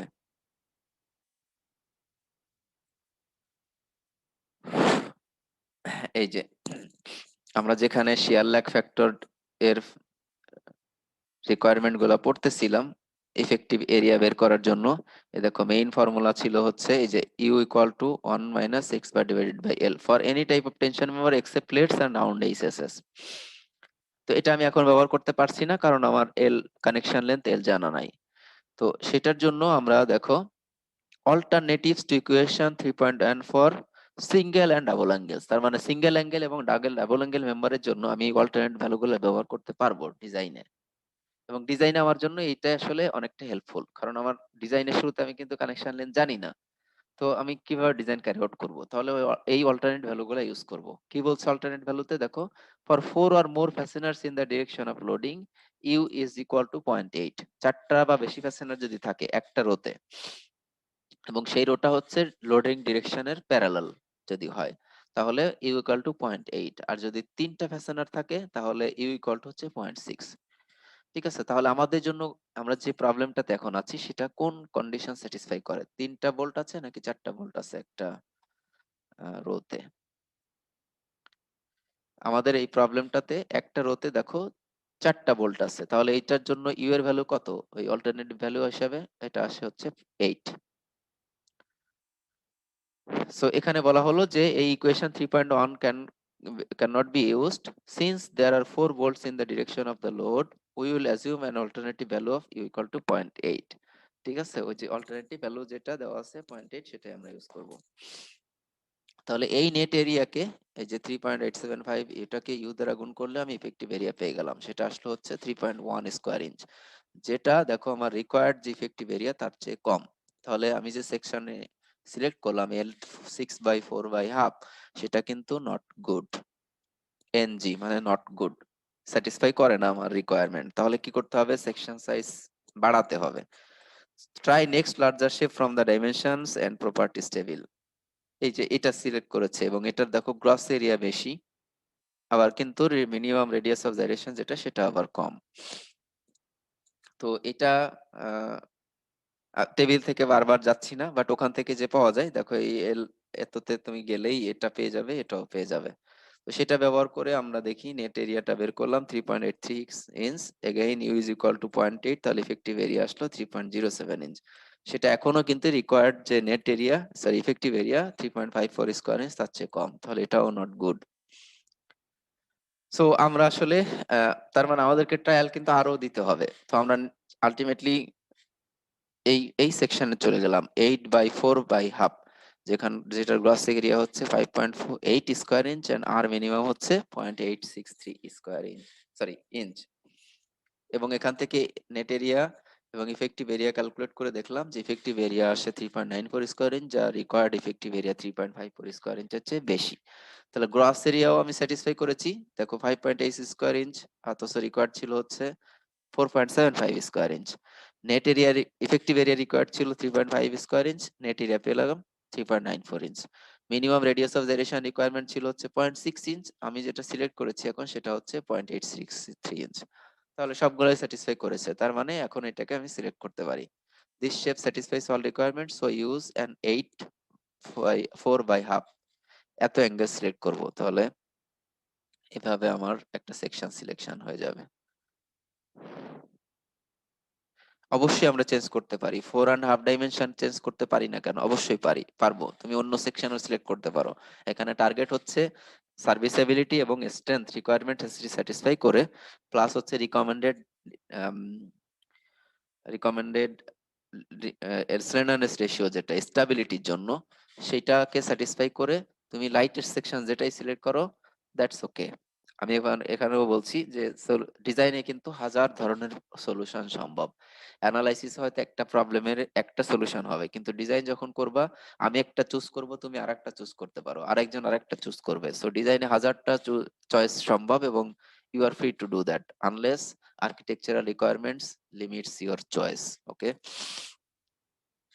তো এভাবে আমরা দেখো একটা অ্যাঙ্গেল মেম্বারে ডিজাইনও করে ফেললাম। এরপরে আমরা ডিরেক্টলি ডিজাইন টেবিল থেকে ওর ক্যাপাসিটি অনুযায়ী কিভাবে কোনো একটা মেম্বার সিলেক্ট করতে পারি সেটাও শিখবো। দেখো আমরা আলটিমেটলি ডিজাইন প্রবলেমকে আরো সহজ করতেছি, যে ম্যানুয়ালের আরো বেশি ইফেক্টিভ ইউজ করব। Tables for the design of tension members, part 5 of the manual contains tables to assist in the design of tension members.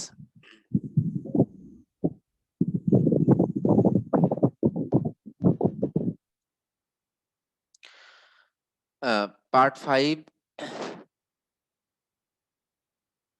of the manual contains tables to assist in the design of tension members of various cross-sectional shapes, including table 5 to 4 angles.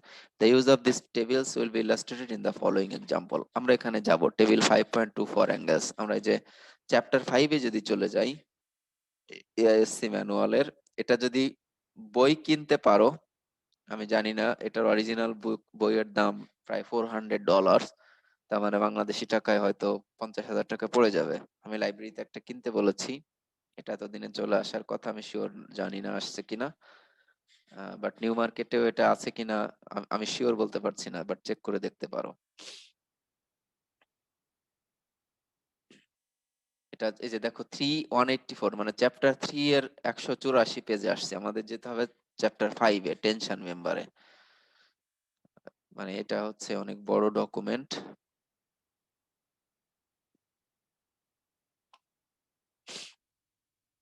আমাদের কানে scroll down করতে হচ্ছে, come on. Compression মেম্বারে আছি এখনো। Design tables, এটা হচ্ছে chapter 8 এ চলে গেলাম। 7 6 6 হচ্ছে combined flexure and axial force, মানে বিম কলাম মেম্বার যেগুলো সেগুলোর জন্য। আমরা টেবিল 5 এ শুধু টেনশন মেম্বারের জন্য যাব।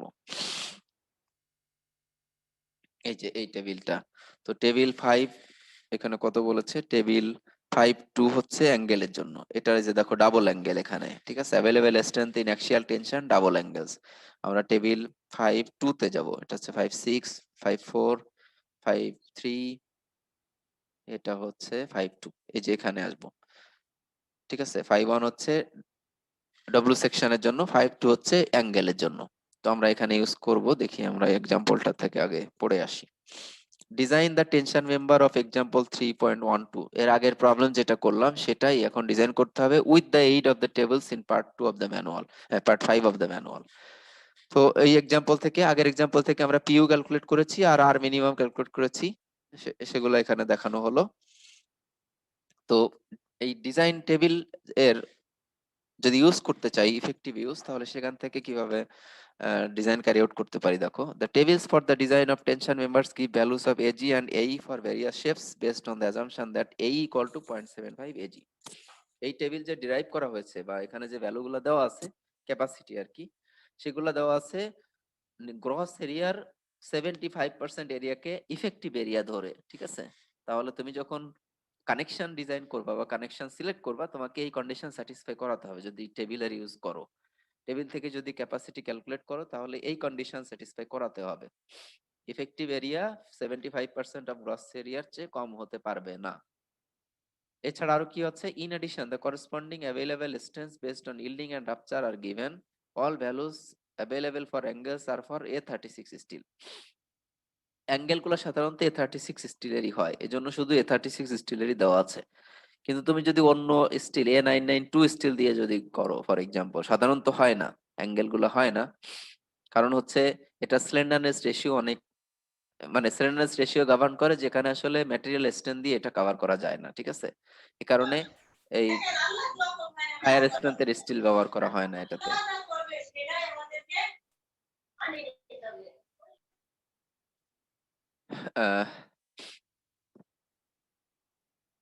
Sorry, starting with the lighter shapes, the ones with the smaller gross area, we find that an L6 by 4.5 with phi t equal to phi t pn equal to 154 keys based on the gross section, and pn equal to phi t pn equal to 155 keys based on net section is a possibility.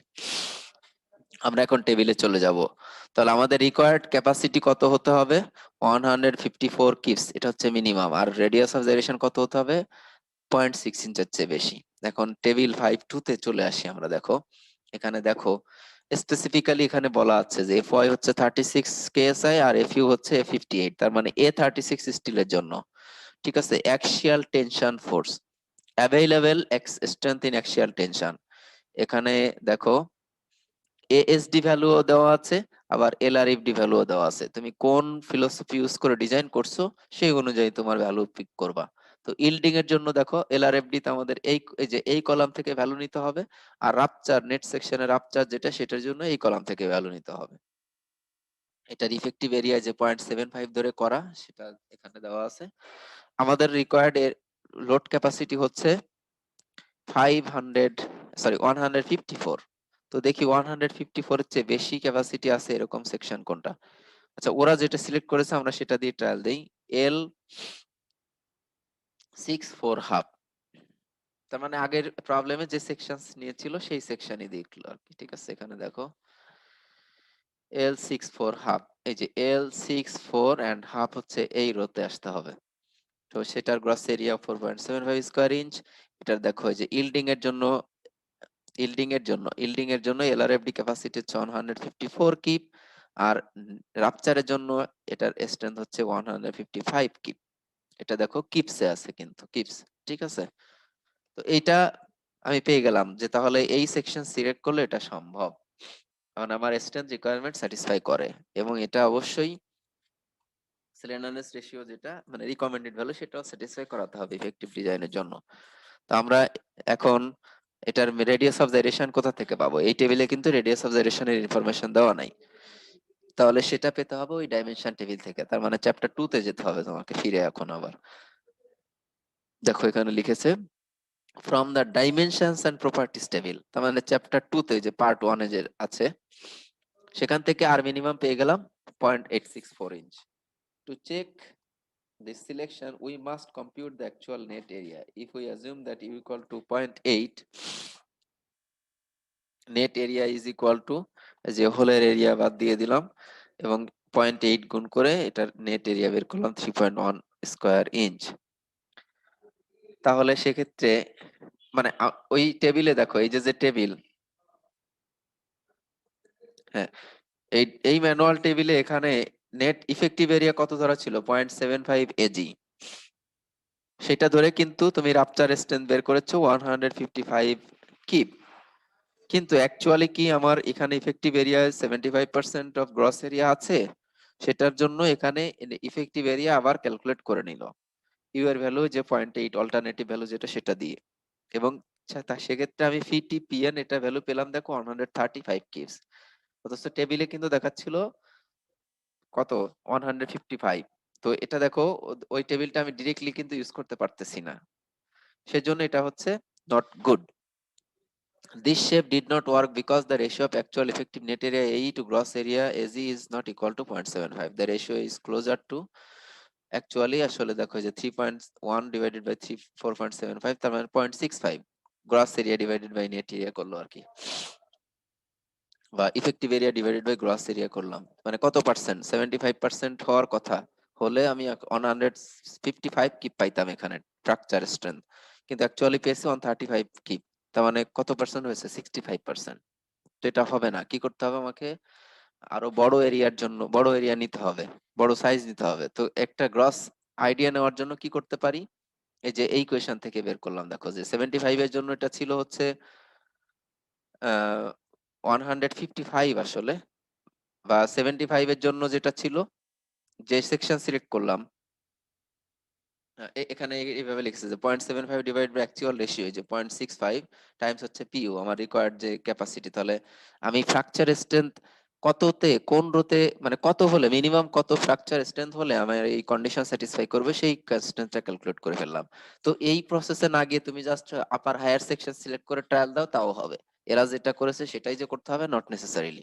তুমি তাহলে এর চেয়ে বড় একটা section select করো, select করে এই calculate করে দেখো যে তোমার ফিটিপিএন এটা ওই 154 কিপের চেয়ে বেশি আসে কিনা। তো ওরা এইভাবে বের করে আসলে একটা বড় সেকশন সিলেক্ট করলো যে আমরা এখন L8/4/হাফে যাব, যেখানে ফিটিপিএন হচ্ছে 180 কিপস, দেখি সেটা স্যাটিসফাই করে কিনা। তো এই টেবিলে গেল 8/4 8/4 যদি যাই 8/4, তো 8/4 গেলে আমরা কোনটা পাচ্ছি দেখো, 8/4 যদি চলে আসি, এটার গ্রস এরিয়া হচ্ছে 8/4, 5.8 স্কয়ার ইঞ্চ। নেট এরিয়া হচ্ছে মানে ইফেক্টিভ এরিয়া 4.35 স্কয়ার ইঞ্চ। আর এটা ইল্ডিং এর গ্রস এর লোড হচ্ছে 180 কিপস, আর স্ট্রাকচারে 189 কিপস, সেটা নিল। তো সেইটা ট্রায়াল দিয়ে আমরা আলটিমেটলি যে নেট এরিয়া আবার ক্যালকুলেট করব এবং এটার ইফেক্টিভ এরিয়াও 0.8 দিয়ে গুণ করলাম, 3.94 আসলো। আর 3.94 দিয়ে আমি যদি এখন এটা ফিটিপিএন বের করি তাহলে আসলো হচ্ছে 171 কিপস, যেহেতু আমার এখানে হোলের ইফেক্টিভ এরিয়া দেখো কম আছে আর কি, তাহলে সেটা 154 কিপের চেয়ে 54 কিপের চেয়ে বেশি। তার মানে এখন যেটা সিলেক্ট করেছি 84.5 সেটা কিন্তু ওকে। তো দুই ভাবে আমরা ম্যানুয়ালি এভাবে ক্যালকুলেট করতে পারি, অথবা হচ্ছে এআইএসসি ম্যানুয়ালের টেবিলের হেল্প নিয়েও ডিজাইন ক্যারি আউট করতে পারি। দুইভাবেই যে করা যায় সেটা দেখানোই এই 3.11 আর 3.12 এক্সাম্পলের উদ্দেশ্য আর কি, ঠিক আছে। তো আমরা লাস্টলি সিলেক্ট করব use an 8L 84.5 connected through 8-inch leg। এটারই এসডি সলিউশনও নিচে দেওয়া আছে, আমরা এর এখানে যাচ্ছি না। আহ, হুম এইটুকু একটু পড়বো। Note that if the effective net area must be computed the tables do not save much effort. মানে ইফেক্টিভ এরিয়া যদি ক্যালকুলেট করতেই হয়, টেবিলের ইউজ তেমন একটা টাইম সেভিং দেয় না। In addition, you must still refer to the dimensions and property tables to find the radius of gyration. The tables for design do, however, provide all the information in a compact form and search may go more quickly. এখানে আসো, এখন ওই যে double angle যদি ব্যবহার করি, when structural shapes or plates are connected to form a built up shape, they must be connected not only at the ends of the members but also at intervals along its length. আমি যদি 16 fit লম্বা দুইটা অ্যাঙ্গেলকে connect করে একটা double angle বানাতে চাই, তাহলে শুধুমাত্র এই ডাবল অ্যাঙ্গেল দুইটার এন্ডেই গাছের প্লেটের কানেকশন দিলে হবে না, এদের লেন্থ বরাবর মাঝখানে কিছু আরো অ্যাডিশনাল জয়েন্ট দিতে হবে, যেটাকে আমরা যে স্টিচ বলছি। দেখো, a continuous connection is not required, this type of connection is called stitching and the fasteners used are termed as stitch bolts. তো এটা আসলে কম্প্রেশন মেম্বারে আরো ক্রিটিক্যালি বলা হবে, এখানে জাস্ট আইডিয়া দেওয়া হলো যে টেনশন মেম্বারেও এটা আসলে করতে চাইলে মানে দিতে হবে, এবং সেটার ক্ষেত্রে রিকোয়ারমেন্ট হচ্ছে যে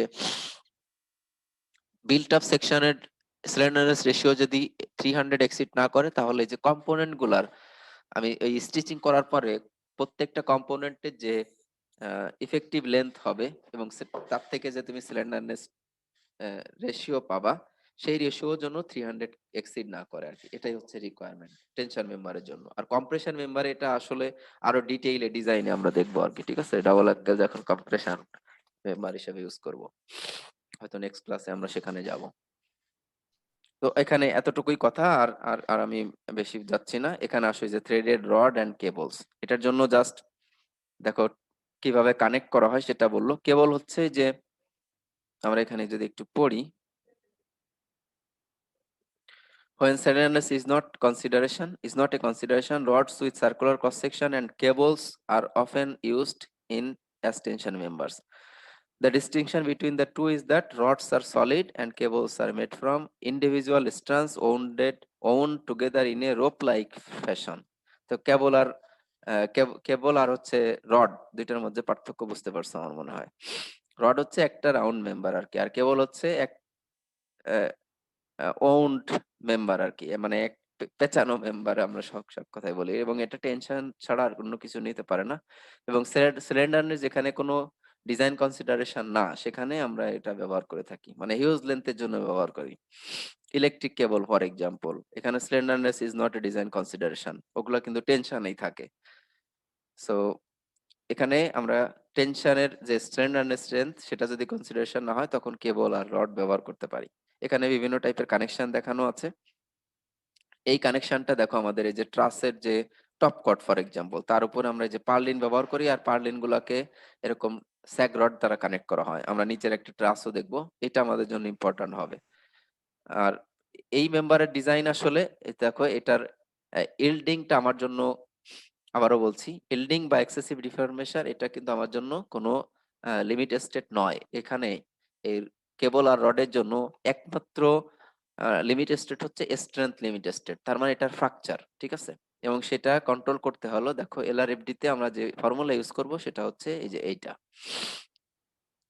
রড এবং কেবলে আবারও বলছি যে সার্ভিসেবিলিটি কোনো লিমিট স্টেট নয়, এখানে শুধু লিমিট স্টেট হচ্ছে স্ট্রেংথ। আর স্ট্রেংথের জন্য দেখো এখানে ফর্মুলা আমরা এটা স্যাটিসফাই করব, তাহলে এটার এরিয়া বের করতে পারবো। তোমার কত ফোর্স ট্রান্সফার করতে হবে, কেবলে কত ফোর্স আসবে বা রডে কত ফোর্স আসবে, সেটা যদি ক্যালকুলেট করতে পারো, তাকে জাস্ট এই যে এই ফর্মুলাতে বসালেই ম্যাটেরিয়াল স্ট্রেংথের আলটিমেট স্ট্রেংথ জানলে তুমি তার রিকোয়ার্ড এরিয়া এ বি যেটা সেটা পেয়ে যাবে। বার এরিয়া, এ বি দ্বারা বার এরিয়া বোঝানো হচ্ছে। আর তাহলে এটাই হচ্ছে আমার কি বলে মানে একমাত্র ইকুয়েশন এটা ডিজাইনের জন্য। এখানে দেখো একটা সিম্পল এক্সাম্পল দেওয়া বলা আছে, threaded rod is to be used as a bracing member that must resist a service tensile load of 2 kips dead load and 6 kips live load. What size rod is required if A36 steel is used? তাহলে PU বের করে নাও, ওই ফর্মুলাতে বসিয়ে দাও, A be required কত পেয়ে গেলে। তাহলে এটা যেহেতু রাউন্ডেড বার আমরা বলেছি, তাহলে তোমরা বারের এরিয়া কত মানে ডায়ামিটার কত সেটাও পাওয়া যাবে। তাহলে use a 3/4 inch diameter threaded rod, মানে খুব সিম্পলি আমরা ক্যালকুলেট করে ফেলতে পারলাম। এখানে ক্রস সেকশনও দেওয়া আছে, দেখো এই যে প্রি স্ট্রেসিং স্ট্রান্ড যেগুলো ব্যবহার করি, এরকম 32 কেবল 43 কেবল পেঁচিয়ে এরকম স্ট্রান্ড তৈরি করা হয়। আর এটা হচ্ছে ওয়্যার রোপ, এগুলোও সব টেনশন মেম্বার হিসেবে ব্যবহার করে। ঠিক আছে, এখন আমরা আসি টেনশন মেম্বার ইন রুফ ট্রাস। এই টপিকসে আমরা একটা রুফ ট্রাসের জন্য কিভাবে একটা টেনশন মেম্বার ডিজাইন করব।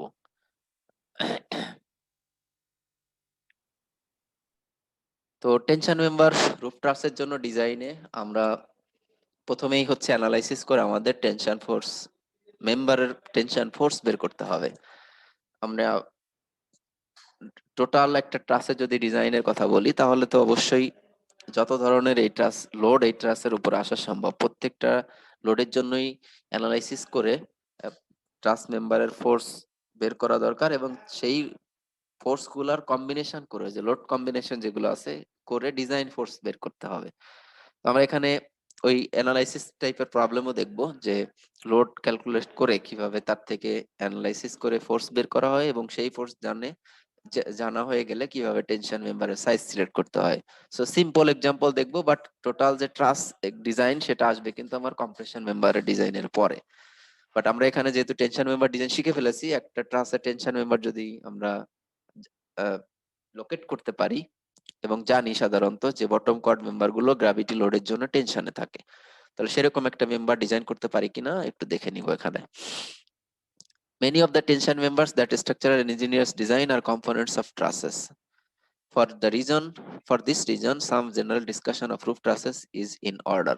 A more comprehensive treatment of the subject is given by এই যে এই রেফারেন্সে দেওয়া আছে, ইনি আসলে ট্রাস ডিজাইনের অনেক ইনফরমেশন রিসার্চে শেয়ার করেছেন, সেটা বলা হচ্ছে। When trusses are used in buildings, they usually function as the main supporting elements of roof system, where long spans are required. They are used when the cost and weight of a beam would be prohibitive.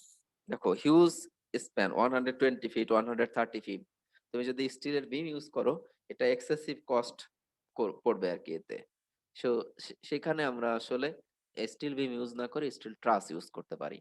এখানে এই যে দেখো কয়েকটা term বলা হচ্ছে, যে long span যদি হয়, লং স্প্যানস, ঠিক আছে, they are used when the cost and weight of the beam would be prohibitive.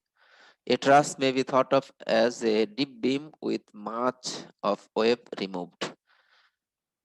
আমরা ট্রাসকে আসলে ওইভাবে ভিজুয়ালাইজ করতে পারি যে একটা বিম, ট্রাস একটা বিম, এখানে টপে এবং বটমে কম্প্রেশন এবং টেনশন নেওয়ার জন্য আমরা ম্যাটেরিয়াল স্টিল ম্যাটেরিয়াল ইউজ করব, মাঝখানে শিয়ারের জন্য কিছু ওয়েব মেম্বার ব্যবহার করব। কিন্তু যেখানে আসলে ওই যে টেনশন ফিল্ড, যেটা আমরা প্লেট গার্ডার আরো ক্লিয়ারলি বুঝতে পারবো, যেখানে আসলে কোনো ধরনের স্ট্রেস ডেভেলপ করে না, সেখানে আমি স্টিল ম্যাটেরিয়াল না দিয়ে এখানে ওপেন রাখবো। তো একটা বিমের জাস্ট এরকম সিলেক্টিভ কিছু এরিয়া যেখানে স্ট্রেস ডেভেলপ করে না বা খুব করলেও খুব কম, সেগুলো রিমুভ করে আমরা ট্রাস ফর্মে নিয়ে আসতে পারি। সো এই জন্য এই সেন্টেন্সটা বলছে যে a truss may be thought of as a deep beam with much of the web removed. Roof trusses are often used in industrial or mill bends, although mill buildings, although construction of this type has largely given way to rigid frames. আমরা এখন ট্রাসের তুলনায় আসলে বেশি এই মিল bend বলা হয়, এখানে মিল buildings বলছে। এই ফ্রেম গুলো আসলে রিজিড ফ্রেম ব্যবহার করে। মানে তোমাদের একটা ভিডিও দেখিয়েছিলাম, সেখানে এরকম ছিল, কলাম এরকম ফ্রেম ব্যবহার করি। কখনো কখনো দেখো এটা হচ্ছে যে মোমেন্ট কানেকশন, এটাও মোমেন্ট কানেকশন, এটাও মোমেন্ট কানেকশন, মানে এখানে রোটেশন অ্যালাউড না, কিন্তু এটাকেই আমরা এই যে এইভাবে করে ট্রাস করে দিতে পারি, ঠিক আছে। এখন যদিও বা খুব কম ব্যবহার করা হয় ট্রাস, তাই বলতে চাচ্ছে।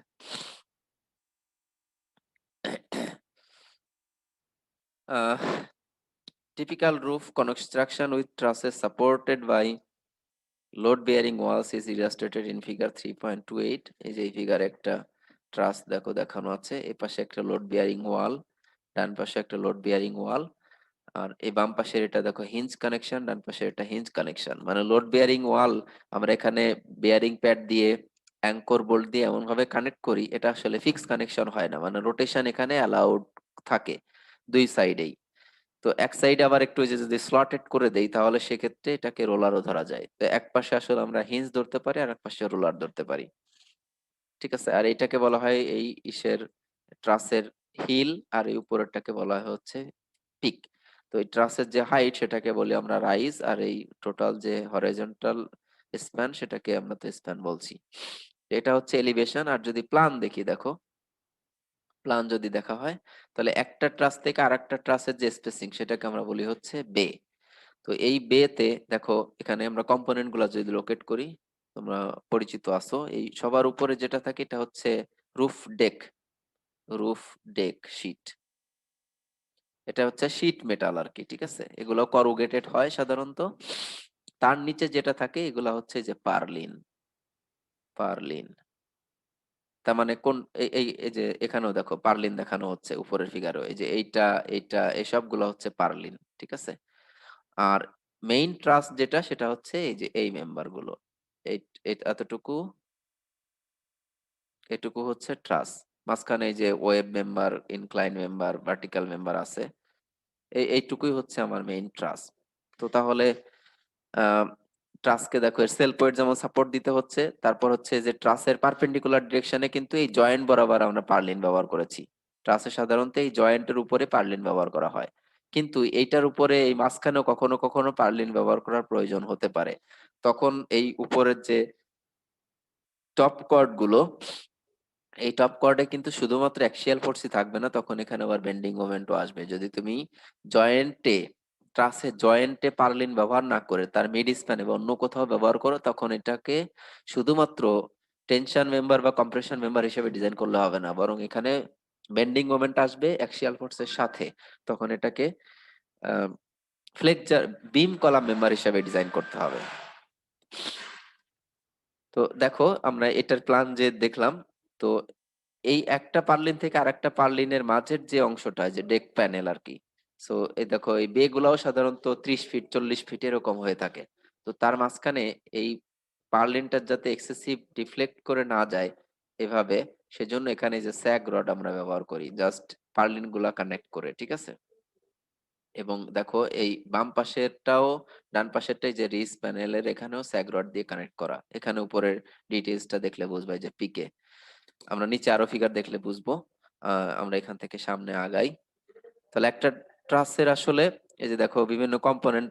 রুফ ট্রাস সাধারণত যে ধরনের বা যেভাবে হয়, সবার উপরে থাকে হচ্ছে রুফ ডেক, সেটা রেস্ট করে হচ্ছে পার্লিনের উপরে, আর পার্লিনটা গিয়ে ডিরেক্টলি রেস্ট করে হচ্ছে ট্রাসের জয়েন্টে। এখন কখনো কখনো এই ট্রাসের এই যে স্পেসিং গুলো যদি খুব বেশি হয়, তোমার এই ট্রাস টপ কর্ডের মাঝ বরাবরও পার্লিন ব্যবহার করা হতে পারে। তো সেক্ষেত্রে অবশ্যই টপ কর্ড মেম্বার যেটা সেটাকে শুধুমাত্র টেনশন ফোর্সের জন্য ডিজাইন করলে চলবে না, সেটাকে বেন্ডিং এর জন্য ডিজাইন করতে হবে। তার মানে এটা বিম কলাম মেম্বার হয়ে যাবে, মানে অ্যাক্সিয়াল ফোর্স আছে এজন্য কলাম মেম্বার, আবার এটাতে বেন্ডিং আছে সেজন্য এটা বেন্ডিং মেম্বার, তাহলে এটাকে বলা হয় বিম কলাম মেম্বার, ঠিক আছে। হ্যাঁ, সাধারণত আমরা সেটা করব না, আমরা এই কম্পোনেন্ট গুলা দেখলাম, স্যাগ রড কিভাবে প্লেস করি সেটাও এখানে মোটামুটি ক্লিয়ার। আর এইগুলা দেখো যে ইনক্লাইন্ড ফেস বরাবর, তার মানে ইনক্লাইন্ড ফেসেও ব্রেসিং ব্যবহার করি, আবার এই বটম কর্ড লেভেল বরাবরও কিন্তু এক এভাবে ব্রেসিং ব্যবহার করি। আমার মনে হয় এই ফিগার থেকে যে ব্রেসিং এর যে ইয়াটা দেখো দেখানো আছে, সেটাও ক্লিয়ার। এই ব্রেসিং গুলা শুধুমাত্র এই ইনক্লাইন্ড স্লোপ, স্লোপ যে পেনে প্লেন সেই প্লেনেই না, বরং এই বটম কর্ডের যে প্লেন সেই প্লেনেও তোমার এরকম ক্রসিং আমরা ব্যবহার করে থাকি, ব্রেসিং। ঠিক আছে, এটা জাস্ট এই ডিরেকশন থেকে যে উইন্ড ফোর্স আসবে সেটার এগেনস্টে স্টেবিলিটি দেওয়ার জন্য এই পারপেন্ডিকুলার ডিরেকশনে, মানে গ্যাবল সাইডে যে আহ, কি বলা চলে, এটাকে গ্যাবল এন্ড বলে না, হ্যাঁ গ্যাবল এন্ডে যে ডিরেকশনে যদি উইন্ড আসে তাহলে সেটাকে সেটার এগেনস্ট এই ফ্রেমের স্টেবিলিটি দেওয়ার জন্য এই ব্রেসিং আমরা ব্যবহার করি। আচ্ছা, এখানে আমরা একটু পড়ে শেষ করি দ্রুত। আহ হ্যাঁ, এখানে যে কথাগুলো আসলে বলা আছে সেটা আমি এক্সপ্লেন করে ফেলেছি, আমি আর অত রিড আউট করতে চাচ্ছি না। কিন্তু এই কানেকশনটা, এই যে ডান পাশেরটা যে রোলার আর বাম পাশেরটা যে হিঞ্জ ধরা হয়, সেটাও এক্সপ্লেন করেছি, আমি আবারও বলছি। এটার উদ্দেশ্য হলো এই কানেকশন গুলো আসলে মোমেন্ট রেজিস্টিং হয় না। তো সেই জন্য এক প্রান্তকে হিঞ্জ আর এক প্রান্তকে রোলার ধরলে এটা যাতে স্ট্যাটিক্যালি ডিটারমিনেট হয়ে যায়, এই জন্যই অ্যাজাম্পশন করা। এটা আসলে পারফেক্টলি এরকম রোলার হবেও না, এখানে কিছুটা মোমেন্ট রেজিস্ট্যান্স আসতেও পারে, আবার তুমি যদি সেরকম ডিটেইলিং করো মোমেন্ট রেজিস্ট্যান্স জিরো হতে পারে।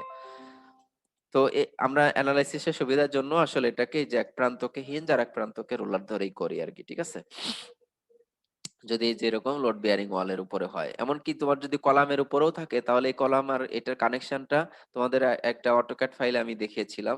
চাইলে আজকেও আমরা একটা অটোক্যাড ফাইল এখানে দেখতে পারি, আমার বিশ্বাস আহ, এটাই। আমি একটু দেখাই যাই এখানে, তাহলে বুঝতে সহজ হবে।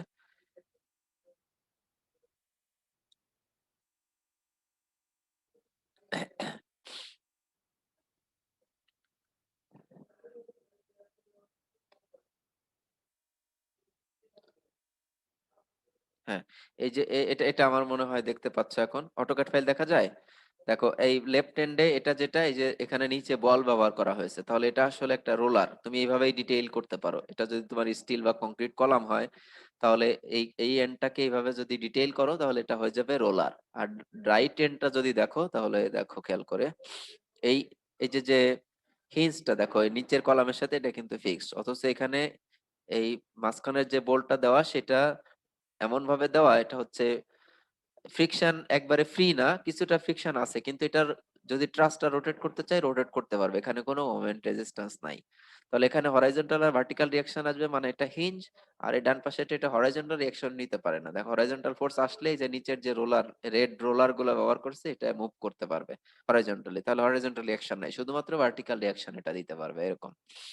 তো এখানে এই যে পার্লিন কোনটা, দেখো এটা হচ্ছে আমার এই যে স্প্যান 40 ফিট ফর এক্সাম্পল, আর একটা ট্রাস থেকে আরেকটা ট্রাসের যে ডিসটেন্স সেটাকে আমরা যে বে বলছি, বে উইডথ হচ্ছে 30 ফিট এখানে।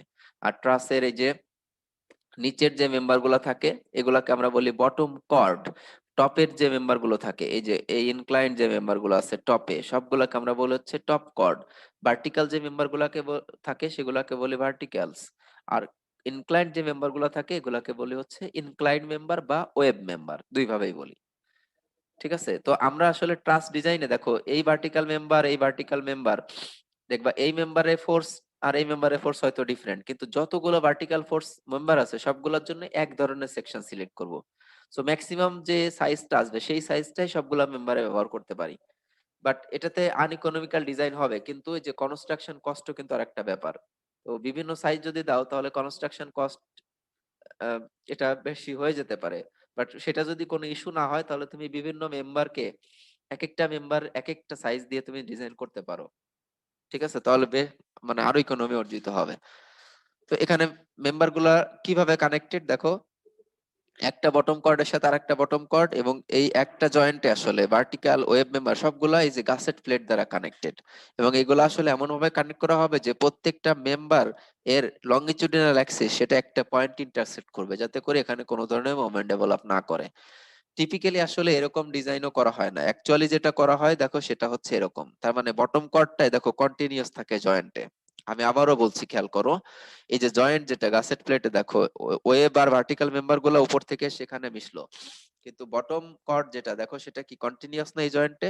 এর এই যে এই জয়েন্টে যেমন এখানে দুইটা আলাদা করা হয়েছে, কখনো কখনো এরকম কন্টিনিউয়াস করা হবে। তাহলে তোমাদের মনে কোশ্চেন আসতেই পারে যে স্যার এটা তো আমরা হিজ ধরতেছি, মানে পিন কানেকশন ধরতেছি, কিন্তু এখানে তো আসলে কন্টিনিউয়াস হয়ে যাচ্ছে, তাহলে এখানে কি মোমেন্ট ডেভেলপ করবে না? অ্যান্সার হচ্ছে অবশ্যই মোমেন্ট ডেভেলপ করবে, কিন্তু সেটার ম্যাগনিটিউড ইজ ভেরি লো। যে মোমেন্ট ডেভেলপ করবে সেটার ম্যাগনিটিউড ইজ ভেরি লো এবং এটাকে আমরা সেফলি নেগলেক্ট করতে পারি। তার সো আমরা কনস্ট্রাকশনে এরকম যদি কন্টিনিউয়াস করিও অ্যানালাইসিস এর সময় এটাকে আসলে পিন কানেকশন ধরেই কিন্তু অ্যানালাইসিস করব। অনুরূপভাবে যে উপরের ডিজাইনটাও দেখো, উপরের এই টপ কর্ড যে কিভাবে গেল, টপ কর্ড এই জয়েন্টে কিন্তু দেখো কন্টিনিউয়াস, ঠিক আছে। আর স্প্লাইসিং যেটা করি আমরা, স্প্লাইসিংটা এই যে এটার মতো করে এখানেও স্প্লাইসিং হতে পারে, স্প্লাইসিং নাও হতে পারে। আবার যদি প্রয়োজন হয়, স্প্লাইসিং মানে কি দুইটা মেম্বারকে আসলে জোড়া লাগানো। এই যে দেখো এক্সট্রা প্লেট অ্যাড করে কিভাবে এখানে যে স্প্লাইসিং করেছি, এই টপ কর্ডে যে দেখা যাচ্ছে এখানে, এভাবে আমরা স্প্লাইসিং করতে পারি। তো এই হচ্ছে মেম্বার অ্যারেঞ্জমেন্ট। এখানে যে পার্লিনটা যে বলবো, এই যে হাইলাইটেড এইগুলাই হচ্ছে পার্লিন। দেখো জয়েন্টের উপরে এক্স্যাক্টলি ব্যবহার করা হয়েছে যে ক্লিট দ্বারা, এগুলাকে আমরা ক্লিট বলতে পারি। আর এই পার্লিন গুনাকে কালেক্ট করে এই যে এই গ্রিন লাইটে যে হাইলাইটেড পার্ট দেখতেছো, এগুলা হচ্ছে স্যাগরড। তো এই স্যাগরড সাধারণত এরকম স্ট্যাগার্ড করা হতে, স্ট্যাগার্ড করলেও হয়, কিন্তু ইফেক্টিভ হচ্ছে এই এক লাইন বরাবরই ইউজ করা, ঠিক আছে। এই এক লাইনে ইউজ করাটাই বেটার। তার মানে এটা আসলে ওখানে না বসিয়ে এখানে এই কন্টিনিউয়াস হয়ে যাওয়াই বেটার ছিল। আর তার উপরে আমরা যেটা ব্যবহার করি সেটা হচ্ছে এই যে রুফ ডেক। দেখো এটা হচ্ছে যে corrugated sheet, corrugated sheet metal, ঠিক আছে। এগুলাকে এই যে বোল্ট, বোল্ট তো না আসলে এগুলো হচ্ছে কি কানেকশন বলে জানি না, সেটা দ্বারা এই পার্লিনের সাথে আসলে আটকানো হয়। আর এটা হচ্ছে তোমার এই যে ওয়াল যদি থাকে, ব্রিক মেশনরি ওয়াল বা এই পার্ট শীট মেটাল দিয়েও অনেক সময় ওয়াল করা হয়, এরকম থাকে। তো এখানে আমরা একটা ট্রাসের বিভিন্ন কম্পোনেন্টও দেখে নিলাম। ঠিক আছে, এখানকার আলোচনা এতটুকুই। তাহলে আমরা একটা ট্রাস সিম্পল ট্রাস যেটা, সেটাকে আসলে এমন ভাবে কনস্ট্রাক্ট করব যাতে করে এই এন্ডে কোনো ধরনের মোমেন্ট ডেভেলপ না করে। তার মানে এটা হচ্ছে স্ট্যাটিক্যালি এক্সটার্নালি ডিটারমিনেট স্ট্রাকচার হয়, যাতে করে আমরা খুব সহজে এটা অ্যানালাইসিস করে মেম্বার ফোর্স বের করতে পারবো। তো স্যাগ রড যেটা, সেটাতে আসলে কতটুকু ফোর্স যায় সেটা আমরা যদি বের করতে চাই, এই যে এখানে আমরা একটা পার্লিনের উপরের ফোর্স যদি অ্যানালাইসিস করি, পার্লিনের উপরে আসলে কি থাকতেছে এখানে, এই যে দেখো এই কানেকশনটা, এটা হচ্ছে যে টপ কর্ড একটা, তার উপরে এখানে এই যে পার্লিন, পার্লিন হিসেবে আমরা সাধারণত সি চ্যানেল ইউজ করি। সি কখনো কখনো ওই আই শেপও কিন্তু ব্যবহার করা হয় পার্লিন হিসাবে, সাধারণত সি চ্যানেল শেপ ব্যবহার করা হয় আর কি। তো পার্লিনের এটা দেখো, এর উপরে আছে হচ্ছে জাস্ট রুফ ডেক, সেই রুফ ডেকের যে ওয়েট সেটা তো ভার্টিক্যালি ডাউনওয়ার্ড কাজ করবে।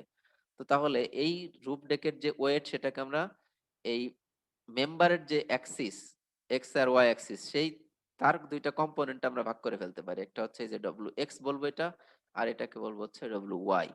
তো ডব্লিউ এক্স যেটা দেখো সেটা হচ্ছে পার্লিনকে এই অ্যাক্সিসে বেন্ডিং দিবে, আর ডব্লিউ ওয়াই যেটা সেটা দেখো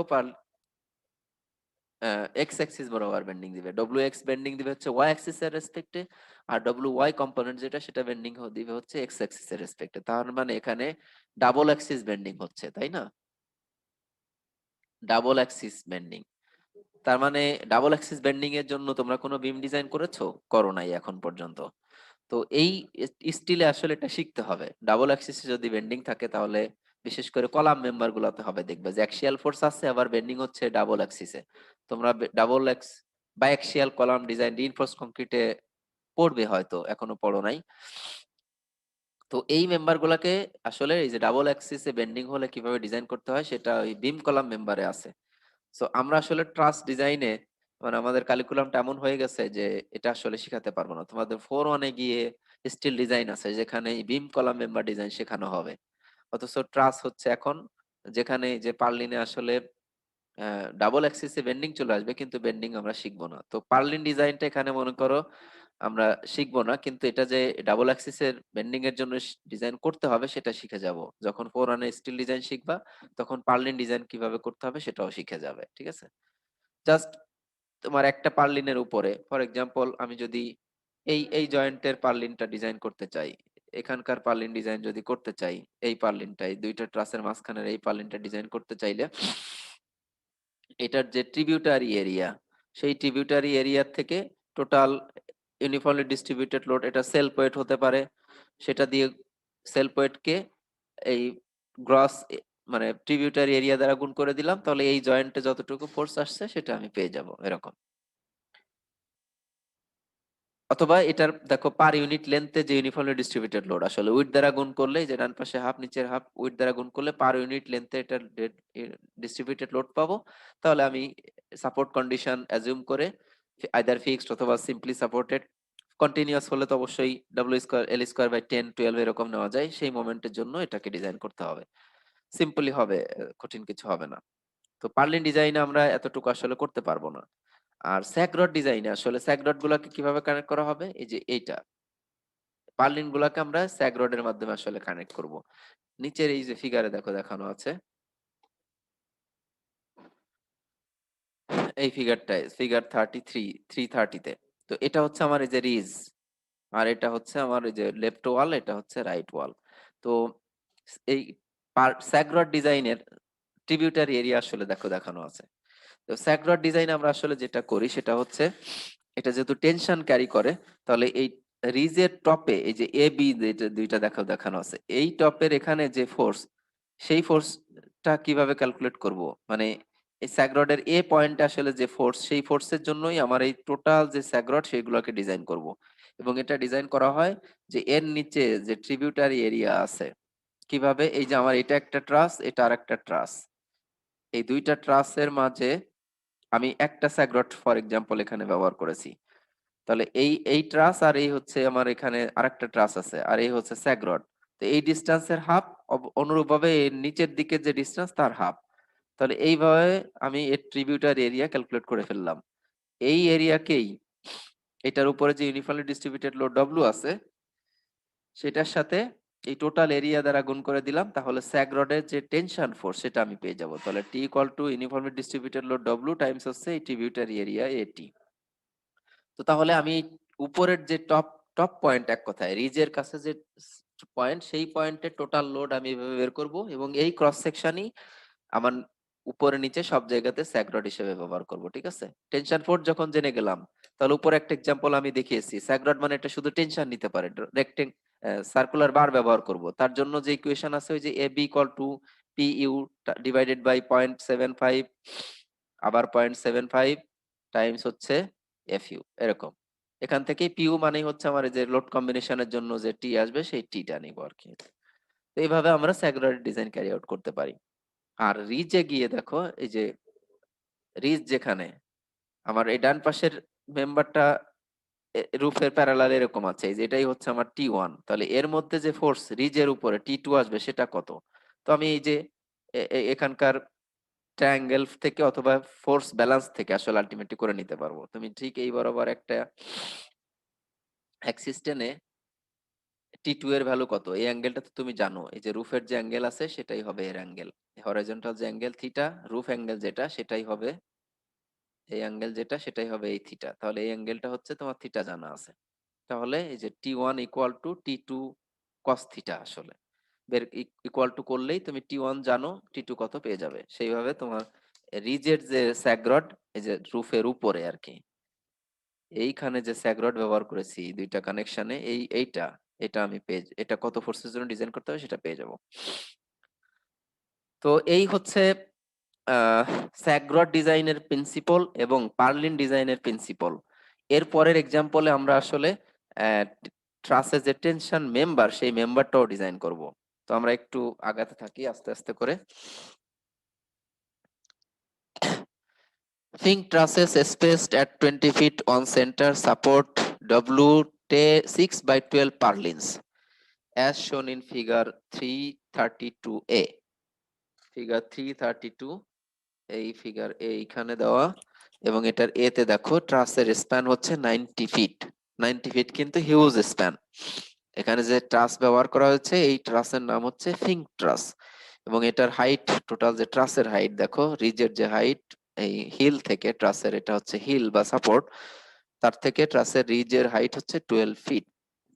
এবং এই জয়েন্ট গুলার স্পেসিং ও দেখো ভার্টিক্যালি কত, হরাইজন্টাল ডাইমেনশন গুলাও দেওয়া আছে। এখন বলা হচ্ছে কি, the purlins are supported at their midpoints by sag rods। তার মানে দুইটা ট্রাসের মাঝে একটা স্যাগ রড আছে আর কি। Use A36 steel and design the sag rods and the tie rod at the reach for the following service loads. আমি আবার একটু পড়ি যে কি বলতে বলা হচ্ছে। Design the sag rods and the tie rod at the ridge for the following service. তার মানে আমাকে স্যাক রড তো ডিজাইন করতে হবে, এই যে এই ডান পাশে যেটা আর কি T1 ফোর্সের জন্য, অনুরূপভাবে আবার এই মাঝখানে যে টাই রড আছে এই যে রিজের উপরে এখানে, এটাও ডিজাইন করতে হবে T2 ফোর্সের জন্য। তাহলে প্রথমে আমার T1 ফোর্স ক্যালকুলেট করব, আর T1 হচ্ছে এই যে এই এখানে যেটা ক্যালকুলেট করলাম সেটাই। T1 থেকে আমার এই যে অ্যাঙ্গেল যেহেতু জানি, তাহলে তার থেকে আমি T2 ও ক্যালকুলেট করতে পারবো। তো এই T1 আর T2 এর জন্যই মেইনলি আমাকে ডিজাইন করতে হবে। তো দেখো আমরা সলিউশনে যাব কিভাবে। লোড কি কি দেওয়া আছে, মেটাল ডেকের যে ওয়েট, এগুলো সব হচ্ছে ভার্টিক্যালি ডাউনওয়ার্ড লোড কিন্তু 2 psf, আর বিল্ট রুফ হচ্ছে 5 psf। বিল্ট আপ রুফ আর কি, রুফের যে ওয়েট সেটা হচ্ছে 5 psf। স্নো লোড হচ্ছে 18 psf of the horizontal projection of the roof surface। Purlin weight হচ্ছে 12 pounds per feet of length। তো এই লোড কন্ডিশন গুলোর জন্য তোমাকে এখন স্যাগ রড এবং টাই রড ডিজাইন করতে হবে। তো calculate loads tributary with for each sag rod. একটা স্যাগ মানে একটা ট্রাস থেকে আরেকটা ট্রাসের স্পেসিং কত, যে বে উইথ কত 20 ফিট। তাহলে একটা ট্রাসের উপরে একটা স্যাগ রডের উপরে ট্রিবিউটারি এরিয়া কতটুকু হবে আসলে 20 ফিট ডিভাইডেড বাই 2। আমরা এখানে যদি দেখি, তো একটা ট্রাস থেকে আরেকটা ট্রাসের স্পেসিং হচ্ছে 20 ফিট, তার মাঝখানে আবার একটা স্যাগ রড ইউজ করা হয়েছে, তাহলে স্যাগ রডের উপরে ট্রিবিউটারি এরিয়া কতটুকু, আমি এই এই ফিগার থেকে যদি আসতে চাই, ঠিক আছে এখানে দেখো, এখানে এই যে স্পেসিং এস যেটা সেটা হচ্ছে 20 ফিট, তাহলে এতটুকু কত, এই পাশের এই যে এতটুকু হচ্ছে S/2, তাই না, এটুকু S/2, আবার এর নিচেও হচ্ছে তাহলে S/2, না সরি S/4, S/4, তাহলে টোটাল উইডথ কতটুকু আসে S/2, এক্সকিউজ মি, আলহামদুলিল্লাহ। তাহলে এই জন্য এখানে ট্রিবিউটারি উইডথ আসলো স্যাগ রডের জন্য 10 ফিট, আর এটা লেন্থ কতটুকু আসবে, okay. So tributary width for each sag rod 10 feet পেয়ে গেলাম। Tributary area for deck and built up roof, দেখো খেয়াল করে, এটা হচ্ছে আমার ওই যে ইনক্লাইন্ড যে সারফেস, সেই সারফেসের এরিয়া নিতে হবে। তো এই ইনক্লাইন্ড লেন্থ যেটা সেটা হচ্ছে 46 ফিট, তার সাথে ওই বোর্ডের পারপেন্ডিকুলার ডিরেকশনে যে উইডথ আছে 10 ফিট, সেটা গুণ করলে আমি এরিয়া পেয়ে যাচ্ছি। তো tributary area for deck and built up roof, এটা হচ্ছে 466 স্কয়ার ফিট পেয়ে গেলাম। Dead load deck and roof, এটা হচ্ছে এই যে উপরে দেখো মেটাল ডেক প্লাস হচ্ছে বিল্ট আপ রুফ, এইসব মিলিয়ে এটার টোটাল ওয়েট হচ্ছে 2 + 5 মানে হচ্ছে 7 psf। তাকে এই মেটাল ডেকের মানে রুফের যে ট্রিবিউটারি এরিয়া সেটা দিয়ে গুণ করে দিলাম, তাহলে টোটাল টাই রড স্যাগ রডের যে ফোর্স সেটা পেয়ে যাচ্ছি, ঠিক আছে। এর সাথে আসলে যে টোটাল পার্লিন ওয়েট যোগ করতে হবে, পার্লিনের ওয়েট এখনো তো আমরা যোগ করি নাই। পার্লিনের ওয়েট হচ্ছে, দেখো পার ফিট লেন্থে পার্লিনের ওয়েট হচ্ছে 12 পাউন্ড, তাহলে এটা টোটাল লেন্থ কত 10 ফিট লেন্থ এটাকে সাপোর্ট করতে হচ্ছে। আর এই যে 9 দ্বারা গুণ করলো কেন, এখানে কি 9টা পার্লিন আছে কিনা, আমরা একটু এইখানে গিয়ে দেখি কয়টা পার্লিন আছে। দেখো 1 2 3 4 5 6 7 8, এই যে এখানে 9,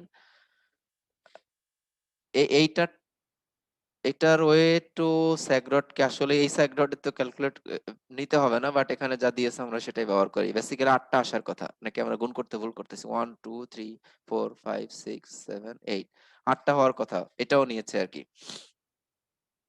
এনিওয়ে, এখানে 9টা নিল, তাহলে পার্লিনের ওয়েটও আমরা পেয়ে গেলাম। টোটাল ডেড লোড তাহলে হচ্ছে এই যে পার্লিন প্লাস হচ্ছে আর বাকি যা আছে সব, সেগুলা মিলিয়ে আসলো 42 পাউন্ড।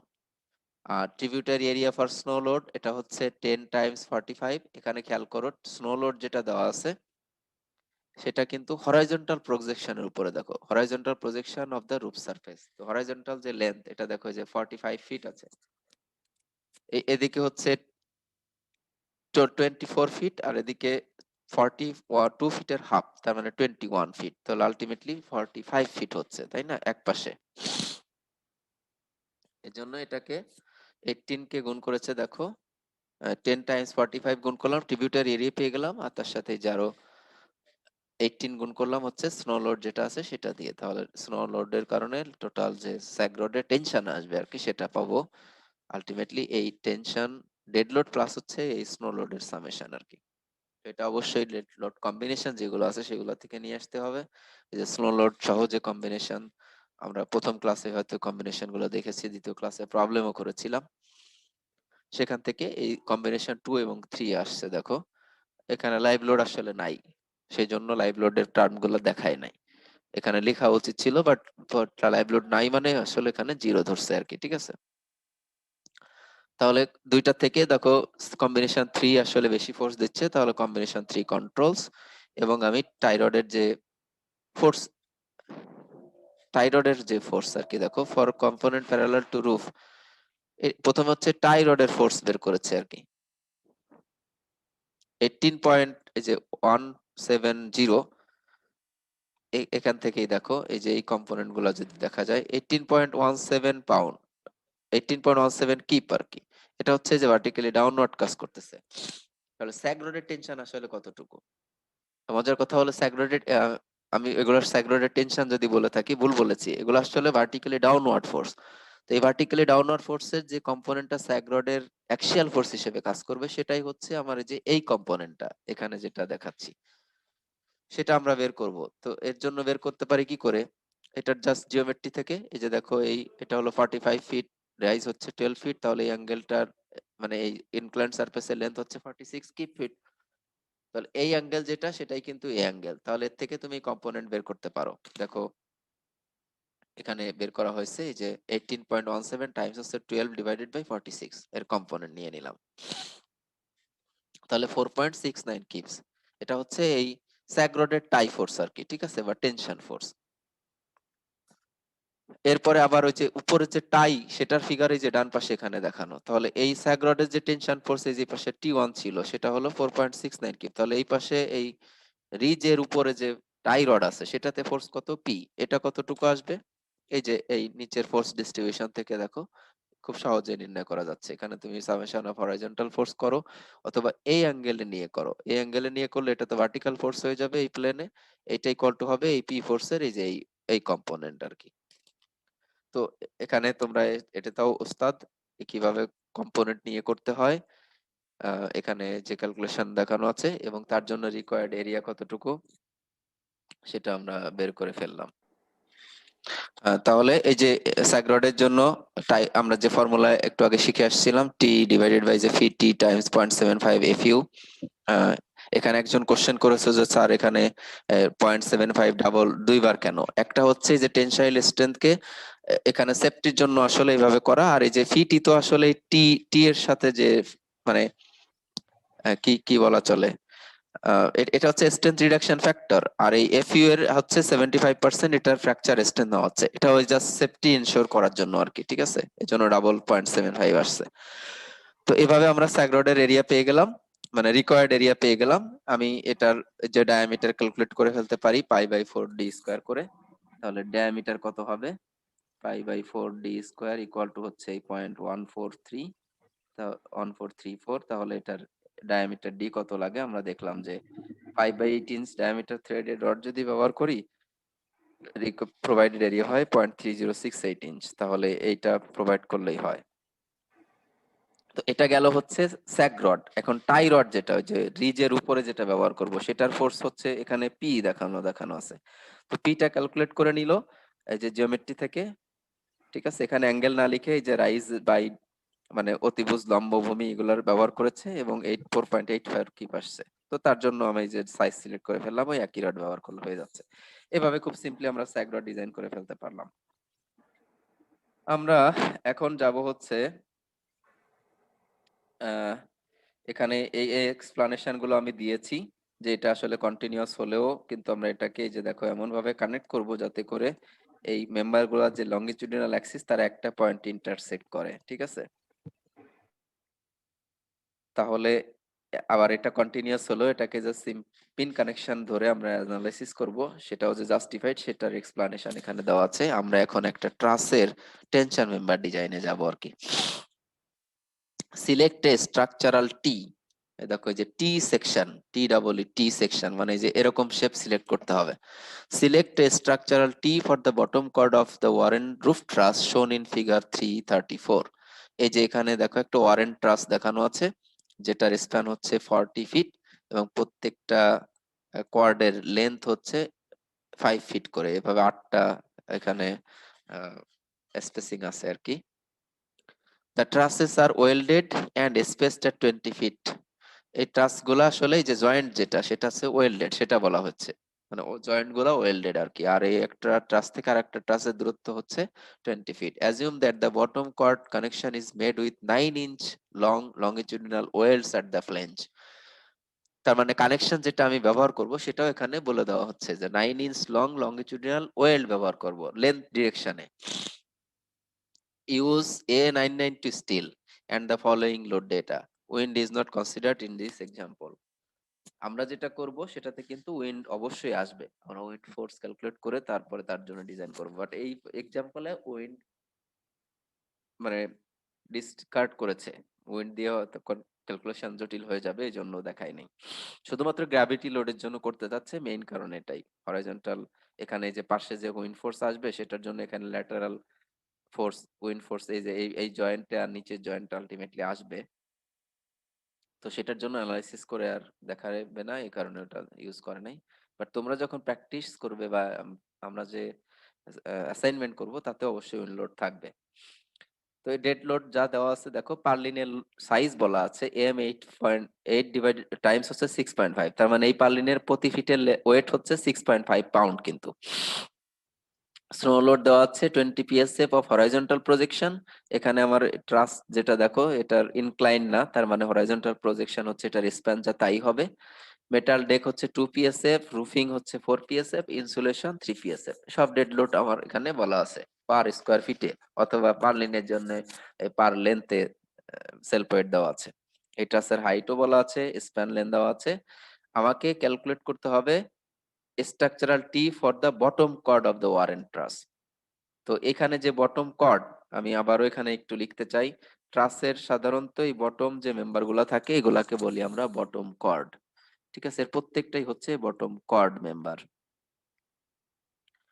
CHORD। আর এই যে টপের যেগুলো এগুলোকে বলি টপ কর্ড।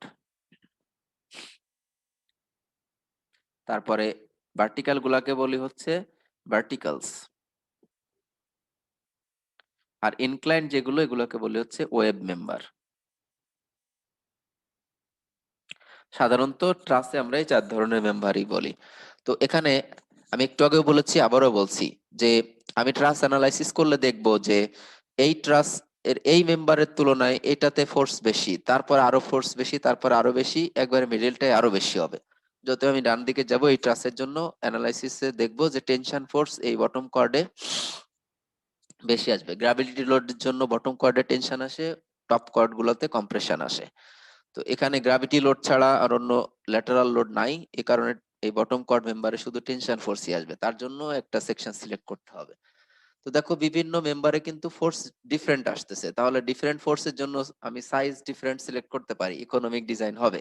কিন্তু সেটা না করে কি করব আসলে, ম্যাক্সিমাম ফোর্স যেখানে আসবে, এখানে প্রত্যেকটা বটম কর্ডের মেম্বার লেন্থ দেখো সেম 5 ফিট করে, তাহলে ম্যাক্সিমাম ফোর্স যে মেম্বারে আসবে সেটাই হচ্ছে আমাকে সবচেয়ে বড় সেকশন দিবে, বিগার সাইজ দিবে আর কি।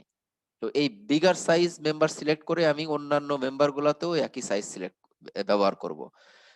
টপ কর্ডের বেলায়ও তাই, টপ কর্ড যদিও এখানে কম্প্রেশন দেখবা যে ম্যাক্সিমাম কম্প্রেসিভ ফোর্সের জন্য এবং ম্যাক্সিমাম স্প্যান লেন্থের জন্য যে সাইজটা আসবে সেই সাইজটাই throughout the top chord সব জায়গাতে সবগুলা টপ কর্ডে ওই একই সাইজ সিলেক্ট করা হবে। অনুরূপভাবে ভার্টিক্যাল গুলোর জন্য সবচেয়ে বড় যে সেকশন আসবে সেটাই আমি সবগুলা ভার্টিক্যালে ব্যবহার করব। ওয়েব মেম্বার গুলোর জন্য সবচেয়ে বড় যে সেকশনটা আসবে সেই সেকশনটাই সবগুলো ওয়েব মেম্বারে ব্যবহার করব। সাধারণত এরকম ভাবে প্র্যাকটিস করা হয়। তো এখানে একটা টি সেকশনই সিলেক্ট করতে বলছে সবগুলো বটম কোয়ার্ডের জন্য। কিভাবে আমরা সিলেক্ট করতে পারি এখন, আমরা এখানে চলে যাচ্ছি। তো ডেড লোড ক্যালকুলেশন করব। লোড ক্যালকুলেশন করব। স্নো লোড হচ্ছে এই যে হরাইজন্টাল প্রজেকশন একটা পয়েন্টে দেখো, মানে একটা ট্রাসের উপরে টোটাল লোড আমরা ক্যালকুলেট করতে যাচ্ছি। স্নো লোড 20 পিএসএফ টাইমস হচ্ছে 40, এই যে টোটাল স্প্যান টাইমস হচ্ছে ট্রাসের স্প্যান, একটা থেকে আরেকটার দূরত্ব হচ্ছে মানে স্পেসিং আর কি 20 ফিট। তো একটা ট্রাসের উপরে টোটাল যে স্নো লোড সেটা পেয়ে গেলাম। সেকেন্ড আমরা ডেড লোড ক্যালকুলেট করব এক্সক্লুসিভ অফ পার্লিন্স। ডেক হচ্ছে 2 পিএসএফ দেওয়া আছে, রুফ দেওয়া আছে 4 পিএসএফ, ইনসুলেশন 3 পিএসএফ, তাহলে টোটাল হচ্ছে 9 পিএসএফ। তাহলে tributary area 40 feet times 20 feet দ্বারা গুণ করলে এই 9 কে আমি টোটাল ডেড লোড পেয়ে গেলাম। এই হোল ট্রাসের উপরে আমি জয়েন্ট গুলাতে লোড ডিস্ট্রিবিউট করব একটু পরে, আসতেছি আস্তে আস্তে দেখো। আর টোটাল পার্লিন ওয়েট 6.5 টাইমস হচ্ছে 20 টাইমস হচ্ছে 9। দেখো এখানে কয়টা পার্লিন আছে, 1 2 3 4 5 6 7 8 9।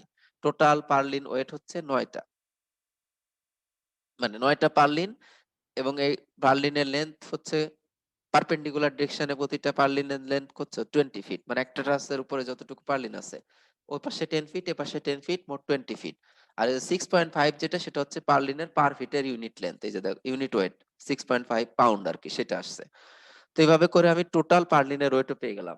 আর এর সাথে ট্রাসের সেলফ ওয়েট যোগ করব, এবং সেটা করব হচ্ছে এই উপরের যে লোড গুলো আসছে তার অ্যারাউন্ড 10%। দেখো estimate the truss weight as 10% of other loads. তাহলে এই যে 1600 পাউন্ড স্নো লোড প্লাস হচ্ছে 7200 পাউন্ড হচ্ছে ডেড লোড, আর হচ্ছে 1170 পাউন্ড হচ্ছে পার্লিন ওয়েট, এইটা 10% মানে 0.1 নিয়ে নিলাম, এটা হচ্ছে আমার ট্রাসের সেলফ ওয়েট। এগুলাকে এখন জয়েন্টে ভাগ করব। তো ইন্টেরিয়ার একটা জয়েন্টে কতটুকু লোড আসছে আর এক্সটেরিয়ার এই যে জয়েন্টে কতটুকু লোড আসবে সেটা ক্যালকুলেট করতে পারি কি করে। টোটাল ওয়েট কে দেখো, এই যে load at the interior joint 702 ছিল হচ্ছে ডেড লোড। ডেড লোড কে 8 ভাগ করলেই একটা ইন্টেরিয়ার প্যানেলের ওয়েট পাবো না আমি। এখানে দেখো এইটার হাফ এইটার হাফ, এই ডান পাশের হাফ এই বাম পাশের হাফ নিলে তাহলে আমার এই যে এরকম 8টা স্পেসিং আছে, আলটিমেটলি একটা ইন্টেরিয়র জয়েন্টে লোড আসতেছে, কিন্তু এই পাশের হাফ এই পাশের হাফ মিলে একটা স্পেসিং এর লোড। এজন্য টোটাল ওয়েট কে 8 দ্বারা ভাগ করলে এক ভাগের যে লোড সেটা একটা ইন্টেরিয়র জয়েন্টে আসবে। আর তাহলে এক্সটেরিয়র জয়েন্টে কতটুকু আসবে, জাস্ট 1/16 কিন্তু রিমেম্বার। তো এভাবে তুমি ক্যালকুলেট করতে পারো, অথবা তুমি অন্যভাবেও করতে পারো যে প্রতিটা জয়েন্টে কতটুকু লোড যাচ্ছে তার ট্রিবিউটারি এরিয়া দিয়ে তুমি ক্যালকুলেট করতে পারো। এরা টোটাল লোড ক্যালকুলেট করে এখন এই যে ভাগ করতেছে, দুই ভাবেই করা যায়, তোমার যেটা চয়েস তুমি সেটা ফলো করো। অনুরূপ ভাবে এই যে ট্রাসের সেলফ ওয়েট যেটা সেটাও ইউনিফর্মলি ডিস্ট্রিবিউট করে দিচ্ছে, 8 ভাগের 1 ভাগ একটা ইন্টেরিয়র জয়েন্টে যাবে। আর পার্লিনের একটা পার্লিনের যে ওয়েট আর কি, এখানে পার্লিনের ওয়েট ক্যালকুলেট করেছে বেসিক্যালি শুধুমাত্র হলো এই সেলফ ওয়েট যাতে অ্যাড করা যায় সেজন্য। ঠিক আছে। তো পার্লিনের ওয়েট প্রতিটা ইন্টেরিয়র জয়েন্টে দেখো, একটা ইন্টেরিয়র জয়েন্টে একটা পার্লিনের 20 ফিট লেন্থের যে ওয়েট সেটাই আসবে। অনুরূপভাবে একটা এক্সটেরিয়র প্যানেলেও কিন্তু এক্সটেরিয়র পয়েন্টেও কিন্তু একটা পার্লিনের যে ফুল ওয়েট সেটাই আসবে। আমরা এর পরেরটাতেই দেখছি। তো এইভাবে আমি ইন্টেরিয়র জয়েন্টে ডেড লোড ক্যালকুলেট করে ফেললাম। আর স্নো লোড কতটুকু আসবে, ওই ওইটার হাফ, যে তোমাকে কম্বিনেশন করতে হবে এই জন্য ডেড লোড আর স্নো লোড আলাদা আলাদা ক্যালকুলেট করছি। আর এক্সটেরিয়র জয়েন্টে কি আসবে দেখো, এখানে যে 16 ভাগের 1 ভাগ হয়ে গেল। অনুরূপভাবে এটাও 16 ভাগের 1 ভাগ, কিন্তু পার্লিনের পুরাটাই আসবে কিন্তু। অনুরূপভাবে এই স্নো লোডেরও 16 ভাগের 1 ভাগ হলো। তো এইভাবে আমরা এক্সটেরিয়র ইন্টেরিয়র জয়েন্টে পেয়ে গেলাম। তো লোড কম্বিনেশন করে ফেলি, লোড কম্বিনেশন 3 হুইল কন্ট্রোল, এখানে মানে সবগুলা ট্রায়াল দেয় নাই, বুঝতেই পারছে যে এটা কন্ট্রোল করবে এই জন্য শুধু একটাই নিল। এবং এভাবে আমরা ইন্টেরিয়র জয়েন্টে আলটিমেট লোড আর এক্সটেরিয়র জয়েন্টে আলটিমেট লোড এটা আমরা পেয়ে গেলাম কম্বিনেশন করে। বেস্ট হচ্ছে আমরা ডেড লোডের জন্য একটা অ্যানালাইসিস রান করব, লাইভ লোডের জন্য বা স্নো লোডের জন্য আরেকটা অ্যানালাইসিস রান করব। তাহলে তাহলে তাদের ইলাস্টিক অ্যানালাইসিসের জন্য সুপার ইম্পোজ করতে পারতাম। সেটাও আরেকটা ওয়ে কিন্তু। দেখো কি বলছি, যে ডেড লোডের জন্য একটা অ্যানালাইসিস দিতাম, লাইভ লোডের জন্য আরেকটা অ্যানালাইসিস করতাম। এরপরে দুইটা অ্যাক্সিয়াল ফোর্স আমি আসলে সাম করতে পারতাম। এই সামেশনটা কতক্ষণ করতে পারবো, যতক্ষণ আমার স্ট্রাকচারাল বিহেভিয়ার ইলাস্টিক থাকবে, তার মানে যে মডুলাস অফ ইলাস্টিসিটি ইউজ করে যতক্ষণ এটার অ্যানালাইসিস ডিজাইনকারী করতে পারবো। ইলাস্টিক অ্যানালাইসিস যতক্ষণ থাকবে, এক কথায় মানে প্লাস্টিক অ্যানালাইসিস হবে না, প্লাস্টিক ডিজাইন হবে না, ততক্ষণ পর্যন্ত আমি সুপার ইম্পোজ করতে পারবো। তার মানে একটার ইফেক্ট, এক লোডের ইফেক্ট আর এক লোডের ইফেক্ট যোগ করতে পারবো এবং তাদেরকে এভাবে কম্বাইন করতে পারবো।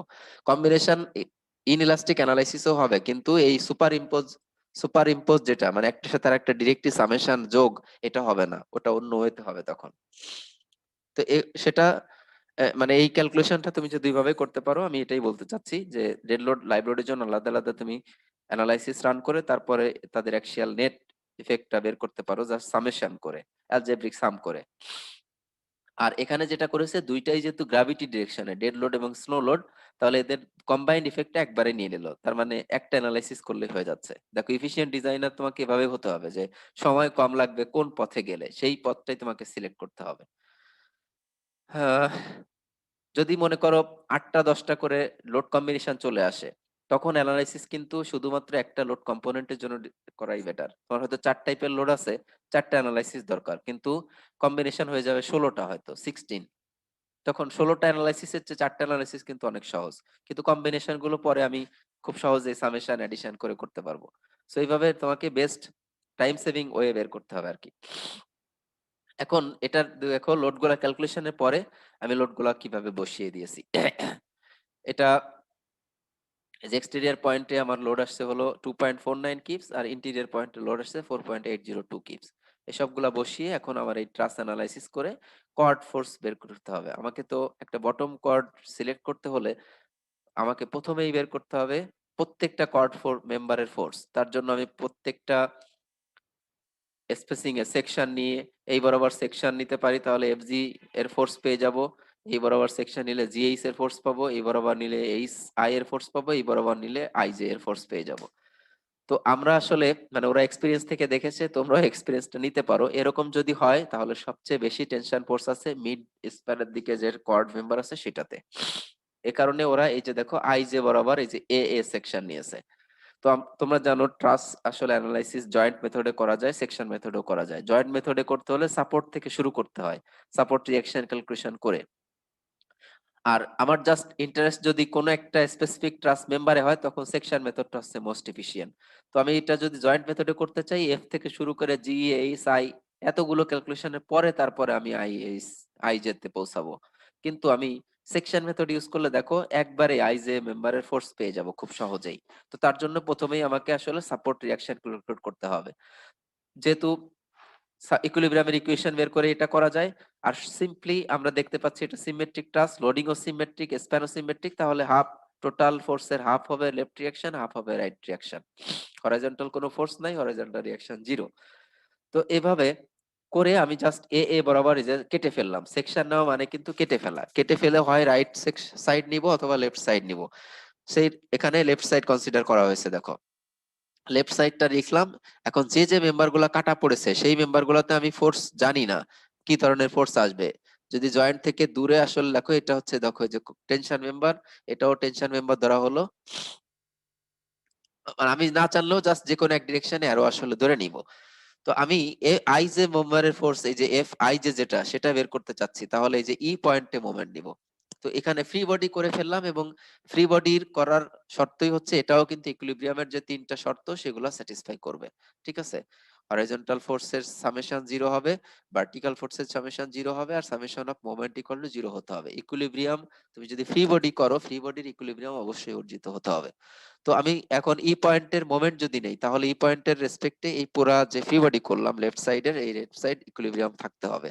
তো ই পয়েন্টের রেসপেক্টে যতগুলা ফোর্স আছে সবগুলা ফোর্সের আমি এখন মোমেন্ট নেই, তাহলে দেখো ডেফিনেটলি আমি এফ আই জে ফোর্স পেয়ে যাব। আর ই পয়েন্টটা আমি কেন নিলাম, নেওয়ার উদ্দেশ্য হলো এই দেখো এই যে এই ফোর্সটা আর এই ফোর্সটা এই পয়েন্টের মধ্য দিয়ে পাস করছে, যে দুইটা আননোন, তাহলে এই দুইটা ওই ফোর্সের মধ্য দিয়ে পাস করলে তো সেটা জিরো হয়, তাদের মোমেন্টাম জিরো। আননোন ফোর্স হচ্ছে একমাত্র এফ আই জে থাকবে। আমি ডিরেক্টলি একটা ইকুয়েশন থেকেই এই ইকুয়েশন অ্যাপ্লাই করেই এই আই জে ফোর্সের মেম্বারের ফোর্স পেয়ে যাব। তো এখানেও তাই করেছে। আমরা এখানে জাস্ট একটু ফলো করি, দেখো যে the bottom chord is designed by determining the force in each member of the bottom chord and selecting a cross section to resist the largest force. In this example, the force in member ij will control. For the free body left of section A shown in figure 3.3b, এই যে এটার এখন আমরা moment নিচ্ছি at E তে। নিলে কি কি মোমেন্ট আসবে? ই পয়েন্টের রেসপেক্টে যে রিঅ্যাকশন দিবে ক্লকওয়াইজ মোমেন্ট, তাহলে এটা আমি সাম করব। আমি এখানে লিখে ফেলি summation of moment about E equal to zero.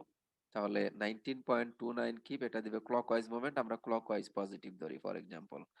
Times হচ্ছে মোমেন্টাম কত হয়, ই থেকে হচ্ছে 5 5 5 20 ফিট হয় টোটাল। তার থেকে দেখো 2.49 কিপ দিবে হচ্ছে 479 কিপ দিবে হচ্ছে negative moment anti clockwise 20 feet, minus হচ্ছে 4.802, এটা হচ্ছে 15 ফিট, মাইনাস হচ্ছে 4.802, এটা হচ্ছে 10 ফিট, মাইনাস হচ্ছে 4.802, টাইমস হচ্ছে 5 ফিট। আর এই যে এফ আই জে যেটা, সেটাও কিন্তু এন্টি ক্লকওয়াইজ মোমেন্ট দিবে। তাহলে এফ আই জে যে ডিরেকশন আমি অ্যারো দিয়েছি আর কি, এফ আই জে টাইমস হচ্ছে এটার হাইট কত ছিল, এই ট্রাসের হাইট ছিল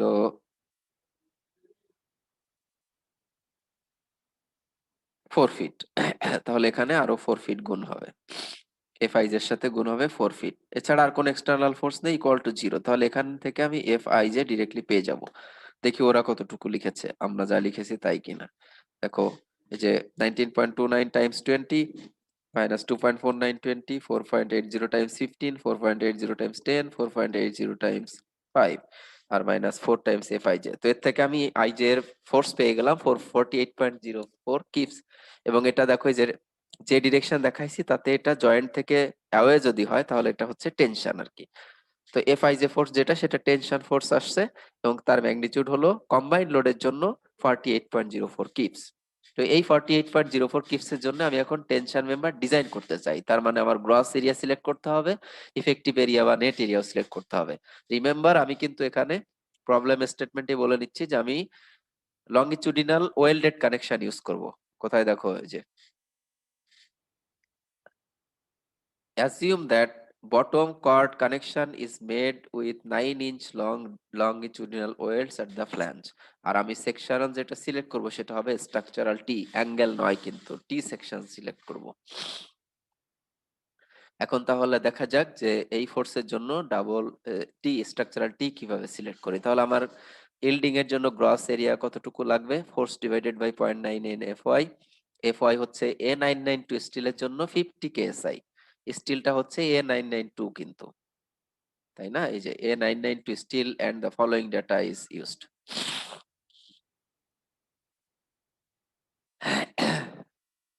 তাহলে A9 এই স্টিলের জন্য আমার গ্রস এরিয়া হচ্ছে 1.07 স্কয়ার ইঞ্চ দরকার, আর নেট সেকশন দরকার বা ইফেক্টিভ সেকশন দরকার হচ্ছে 0.985 স্কয়ার ইঞ্চ।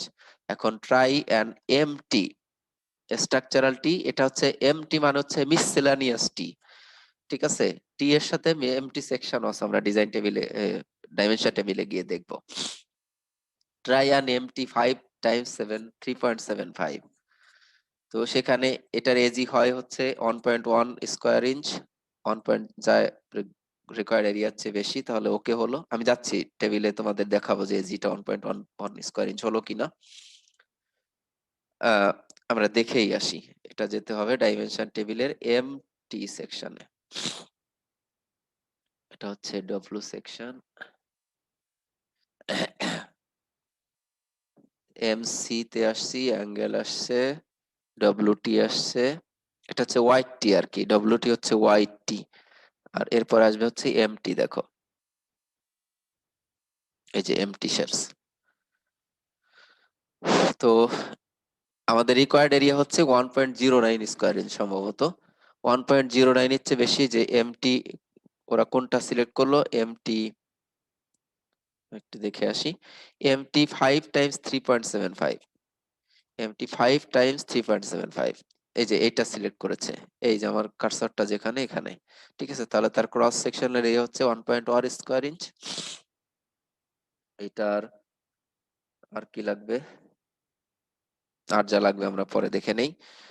তাহলে এটা পেলাম। আর compute the shear lag factor U from equation 3.1। তো U equal to 1 minus X bar divided by L. এখানে এই যে এক্স বার, এটা আমার দরকার। এক্স বারটা দেখো, এক্স বারটা এখানে দেখাইছে কোথায়, নিচের টেবিলে হয়তো আছে, এই যে এখানেই।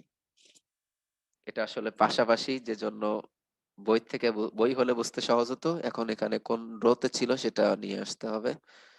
5 and 375, এই যে মাঝখানে এটা, তার মানে এনিওয়ে এই যে এই টেবিলেরই এখানেই আসলে কোনটা আছে দেখো, সেটার এই যে এক্স বার ওয়াই বার সবই এখানে দেওয়া আছে, ঠিক আছে। ওয়াই বার হচ্ছে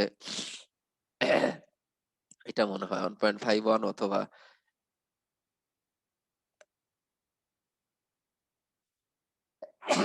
excuse me। তো এই যে হ্যাঁ 1.51 ছিল, সেটাই হচ্ছে আমার ওয়াই বার বা x bar. Connection connection plane থেকে লেগের সেন্ট্রয়েড পর্যন্ত ডিসটেন্স যেটা সেটাই নিতে হবে, তো সেটাই আমার 1.51 হলো আর কি। তাহলে আমি ইউ এর ভ্যালু পেয়ে গেলাম, এবং এই গ্রস এরিয়াকে ইউ দ্বারা গুণ করলে আমি ইফেক্টিভ এরিয়াটা পেয়ে যাচ্ছি। আহ, আর এখানে যেহেতু ওয়েল্ডেড এরিয়া, দেখো ওয়েল্ডেড এরিয়া মানেই হচ্ছে তোমার হলো নেট সেকশন বা ইফেক্টিভ সেকশন, মানে সরি নেট সেকশন আর গ্রস সেকশন সেম হবে, যেহেতু ওয়েল্ডেড এখানে হোল করা হয়নি, তার মানে নেট সেকশন আর গ্রস সেকশন সেম। এজন্য আসলে এখানে ফর্মুলাটা কিন্তু AE U times AN, Ag না, কিন্তু এখানে এজি আর AN সমান ওয়েল্ডেড কানেকশনের জন্য, নেট এরিয়া আর গ্রস এরিয়া কিন্তু সমান, এই কারণে এজি লিখেছে।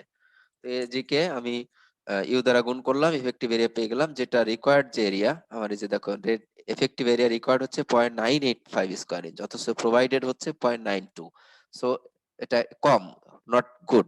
তাহলে আমাকে কি করতে হবে, আরো বড় সেকশন সিলেক্ট করতে হবে। প্রথমে ছিল 5 এমটি 5 টাইমস 3.5, এখন পরে আমরা ট্রাই করতেছি 6.5, 6 and 5, যার এজি হচ্ছে 1.48 স্কয়ার ইঞ্চ, যেটা রিকোয়ার্ড এরিয়ার চেয়ে বেশি। ইউবার ক্যালকুলেশন করে নিলাম, 1.17 স্কয়ার ইঞ্চ আসে ইফেক্টিভ এরিয়া, যেটা রিকোয়ার্ড ইফেক্টিভ এরিয়া 0.985 স্কয়ার ইঞ্চের চেয়ে বেশি।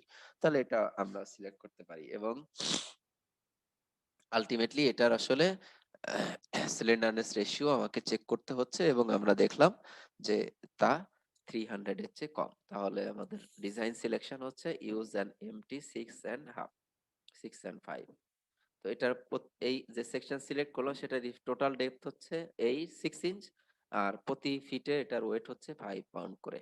তো এভাবে আমরা একটা ডিজাইন ক্যারি আউট করতে পারি। নিচে এসডি তোমার হচ্ছে ডিজাইন দেওয়া আছে, এরপর এখানে পিন কানেক্টেড মেম্বারের জন্য ফর্মুলা কোনটা ব্যবহার করতে পারবো সেগুলোও বলা আছে। আর এখানে আমাদের এই চ্যাপ্টার শেষ। তো তোমাদের জন্য একটা অ্যাসাইনমেন্ট থাকবে, ঠিক আছে। এটা অ্যাসাইনমেন্ট, আসলে আমি অ্যাসাইনমেন্ট ক্রিয়েট করব, অ্যাসাইনমেন্ট এটা পাঠাই দিবে তোমাদের।